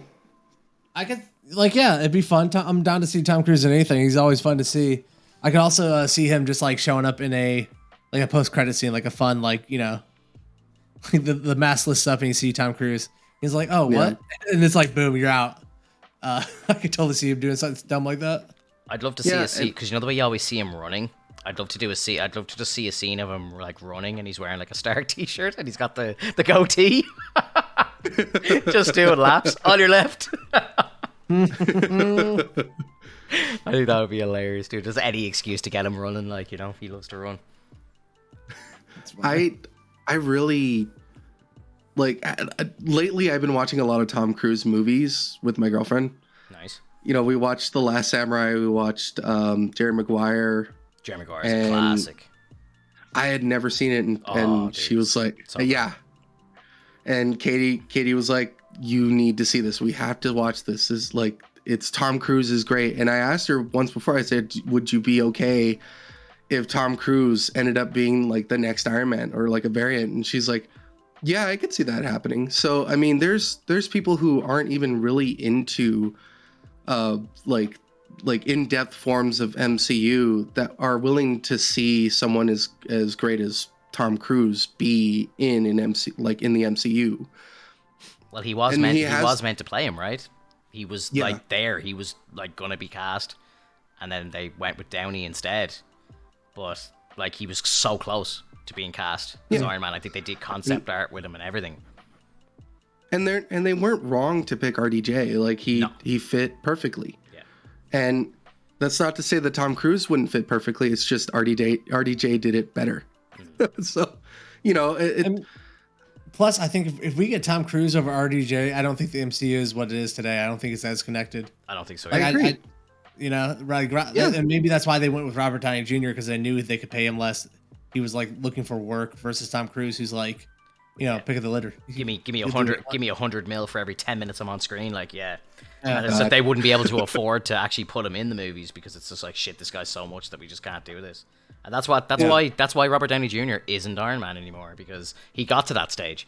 Like he was getting 50, 60, 70 mil wages paid to him for those movies just to act, and then making money on top. Crazy. Right. And that might have ruined the budget. Yeah. To the point where the movie wouldn't have been great. Yeah. Yeah. The character might have been fantastic. You know, we would never know like until like we actually see him on screen.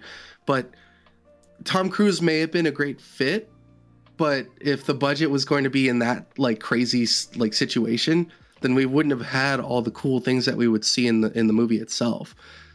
It would potentially like crash in on itself trying to make a good amount of money, and it would have been more of a gamble. So to start off with RDJ and realizing that he was the perfect pick, like saved him money, and they also get a star. Yeah. Did you ever see the interview with him on Joe Rogan's podcast? Mm-hmm. And he's like, Rogan's just like, look, bro, I gotta ask you, like, you know, are you gonna be Iron Man again? It's so embarrassing. And he's like, yeah, he was like, well, if I do, like, does it not take away from like the magic of what happened and all that sort of stuff? And I love what Joe says, because he's right. I think we're kind of living it at the moment, because he kind of predicted it. He's like, you know, they make a couple of lackluster movies without you, and then it's like you come back for a triumphant return. True, like, you know, it's like they just boot up that time machine again, you know. And it's like, fuck, he's not wrong. Like, you know, we're kind of 2 years. We're 2 years without him now, or into the third year without him now, and the quality has definitely dipped, except for Spider-Man. Yeah. Yeah. Yeah. It's important to you. Yeah. God damn it. I think every time we hear something that's like a realization, we're like, oh god, yeah, you're right. It's just, I just don't think the MCU will ever be as special, which sounds like weird to say that out loud, as it was during like the first, like up until Endgame. Like everything changed with Endgame, and like it's never going to be that again. They have to go into whole new directions to even keep it going, and it's just not going to work as well, I don't think. I think everything they're building now, they're building it slowly, but everything they're building now, I think, will lead to Secret Wars, and I think it will be as good. You know, another kind of rumor I heard during the week, which again, like I've only seen one person report it, but they were saying that potentially, and I was actually speculating this maybe 6 months ago, but Chris Evans returning as Hydra Cap. Boom. And I think, like, you know, you bring him in, he comes back after fucking 5 years to 6 years of being away, and he's Hydra Cap, he's a villain, like, and the guys are fighting to kill him. Like, I think it would just be a really cool way to see him again. Or I want to see him back as Johnny Storm in Multiverse of Madness. I think that would be fantastic. Oh man, because those tights. Apparently, he's coming back for two appearances. So I think that those two could be just crazy. Crazy. I mean, if they're making a Captain America movie, he's showing up in it somewhere, bro. I would hope so. Yeah. I would really hope so. But I'm scared he won't, because he wasn't in Falcon and the Winter Soldier, and he was on set and they didn't shoot a scene. Like, it's like, well, this Fuck. is motherfucking Chris Evans, baby. He's gonna show up on TV. You know what I mean? He's Yeah. a cinema quality actor here. True. Yeah, Trey asked in the chat there, I just want to put this out to you just in case you weren't reading it. Do you guys think Far From Home was a high quality movie? And I think we ranked a couple of weeks back, just before the release of Spider-Man, when we were in our big Spidey hype. We went through like kind of rankings and we rewatched all the Spider-Man movies, and that movie for me is like bottom tier. Far From Home is like it's like Andrew's second movie's like the worst movie, then Toby's 3, Tom's 2, like they're the bottom 3 for me. Like they're the worst Spider-Man movies. They're still watchable films. Like the second movie, and I think now, and I will do this when it happens, but when I get my hands on a 4K copy of No Way Home, I'm gonna watch Far From Home and do a like straight marathon into No Way Home, because they're just like continuations of each other. Like absolutely. I think that Far From Home was like, it worked on a lot of levels. Like I thought that it was technically fantastic. Like it visually was amazing. The stuff with Mephisto was so fascinating to watch on screen, right? But where I think the movie really lets me down is that the side characters really don't feel like they have any agency, because, you know, Zendaya's character really isn't like a full-on love interest yet. So she's like hanging out there. Ned really doesn't have that much to do in it. So like Tom Holland, Spider-Man, is just kind of carrying it on his own. And I don't think they made that interesting enough. I think him being away in Europe without like Aunt May was a big problem. I think like up until they gave him characters to bounce off of, you needed more like serious characters for him to interact with. Yeah.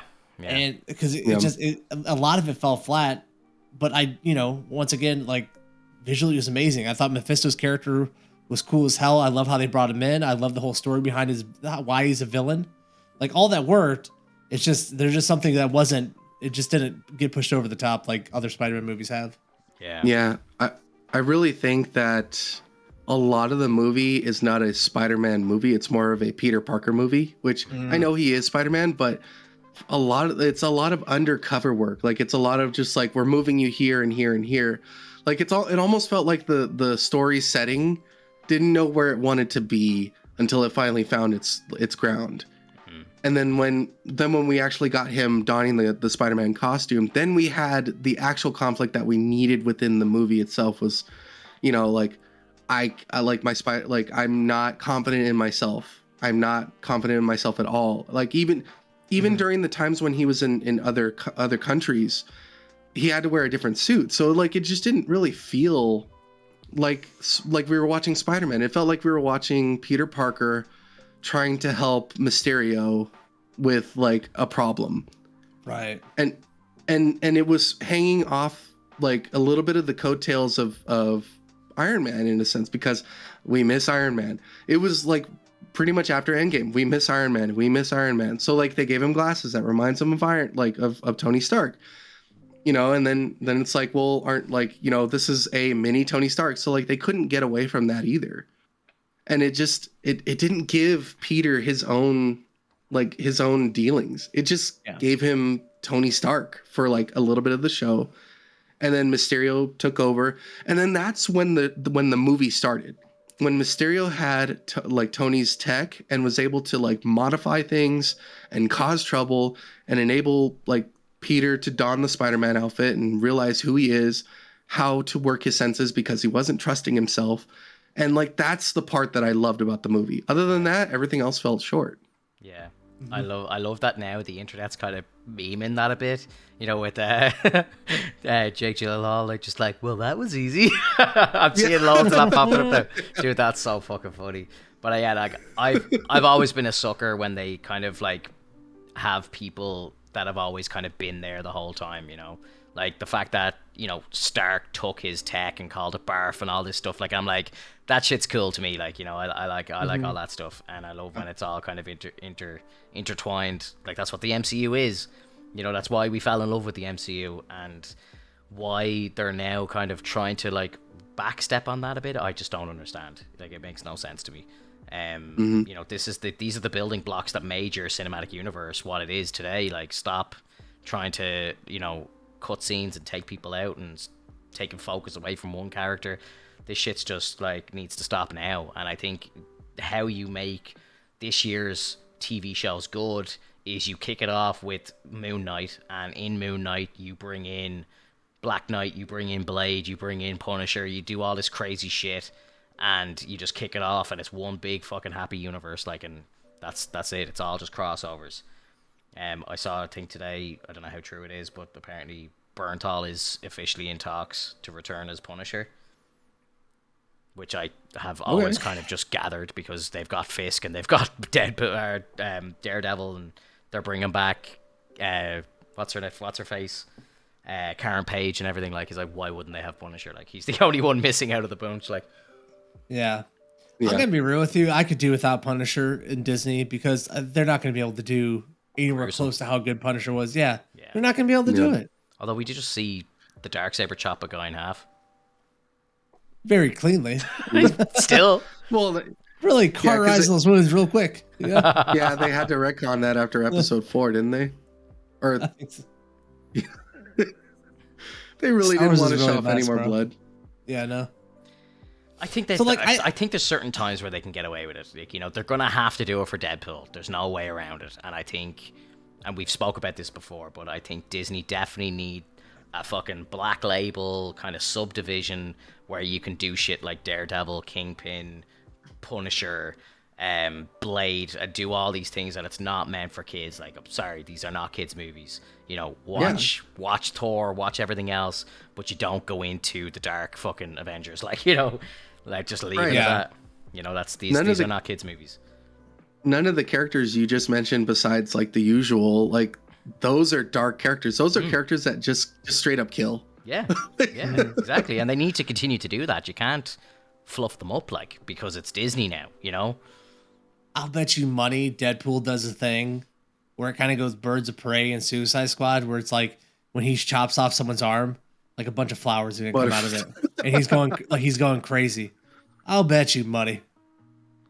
If they do they do a scene like that, the camera better pan around, and he better have a big like shotgun hole in the side of his head, because that's the only way I want to see that. Like, yeah. Like, actually, Jesus, like, I don't know, like, that just made me think of Peacemaker. There are gruesome scenes where Cena was blowing people's heads off in the show. Oh my god, so good. Man, so good. That made me laugh. First lady. That made me laugh so much. Or, you know, the close-up of the guy, and it looked like an old zombie movie. Like, you know, it looked really bad, but it was just like, whoa. I was like, this is fucking great. Yeah. But, like, that's what right you when need. He popped that secretary that was at the desk of the factory, I was like shocked. You know, I was kind of like eating something during it, and then like that happened. I was like, "What? The fuck just happened?" Yeah, I need to rewatch that scene, dude, because it was shocking. Like, you were like, "Oh fuck, he's Cena's going for it." Like, yeah. And again, the setup was perfect. Yeah, I'm fine. Like, I'm chill. Like, yeah, we're gonna go there. I'm chill. I'm chill. Yeah. Am I not chill right now? Like, yeah. And I loved the female character that she was just shooting the corpses, and he's like, "You don't need to waste bullets; they're already dead." Oh man. Yeah, it was so good, dude. It was so good. Next week we've got Boba Fett episode 6. We've got Peacemaker episode 6 as well. Hopefully a bit of Marvel news next week. Marvel was kind of quiet this week. There wasn't a lot going on. Quiet. I recommend that you watch that interview with the 3 Spider-Men on Deadline. It's actually really good. It is really good. It's just great to see them all complimenting each other and everything. Like, it was kind of, for me, it was just like, oh god, it was just so good to see them all together. Like, Toby's talking Get about a room. Oh no, I love it, dude. I love it. Love it. Yeah. So look, that's it, guys. If there's nothing else, we can break for the week. The only thing I want to say that's like Marvel related, and I'm only outputting this because I really like this project that's been going on. There's a Kickstarter project for a Marvel Zombicide game. It's a board game, and basically, if you've ever played Zombicide, which is like a survival game where you find and help other survivors and survive within the city, and it grow, like, things get worse as you go through. Marvel Zombies is basically starting with like the zombie characters, and then you can also purchase other core sets that are like hero sets. The price is a bit expensive, but there's like 6 days left. If you buy at least the first core set, you get everything that's within that Kickstarter as well. So like I highly recommend if you like having a board game with like a bunch of pieces on the board, and or if you like painting things of Marvel characters. If you just want to collect the Marvel characters themselves, like that's a perfect buy. Throw it into the Marvelous Chats section on Discord, and if anyone's listening wants to check it out, just go over to the Discord, check out the Marvelous Chats section. You'll get the link there. Alex will drop it in. Sounds cool, dude. Yeah, sounds really cool. Guys, Definitely. that was a marvelous chat as always. Every week we do it. Marvelous. Hoffman, I'll see you for the Love next you, review. chaps. Yeah. Later, everybody. Later, guys. Have a good one. Bye.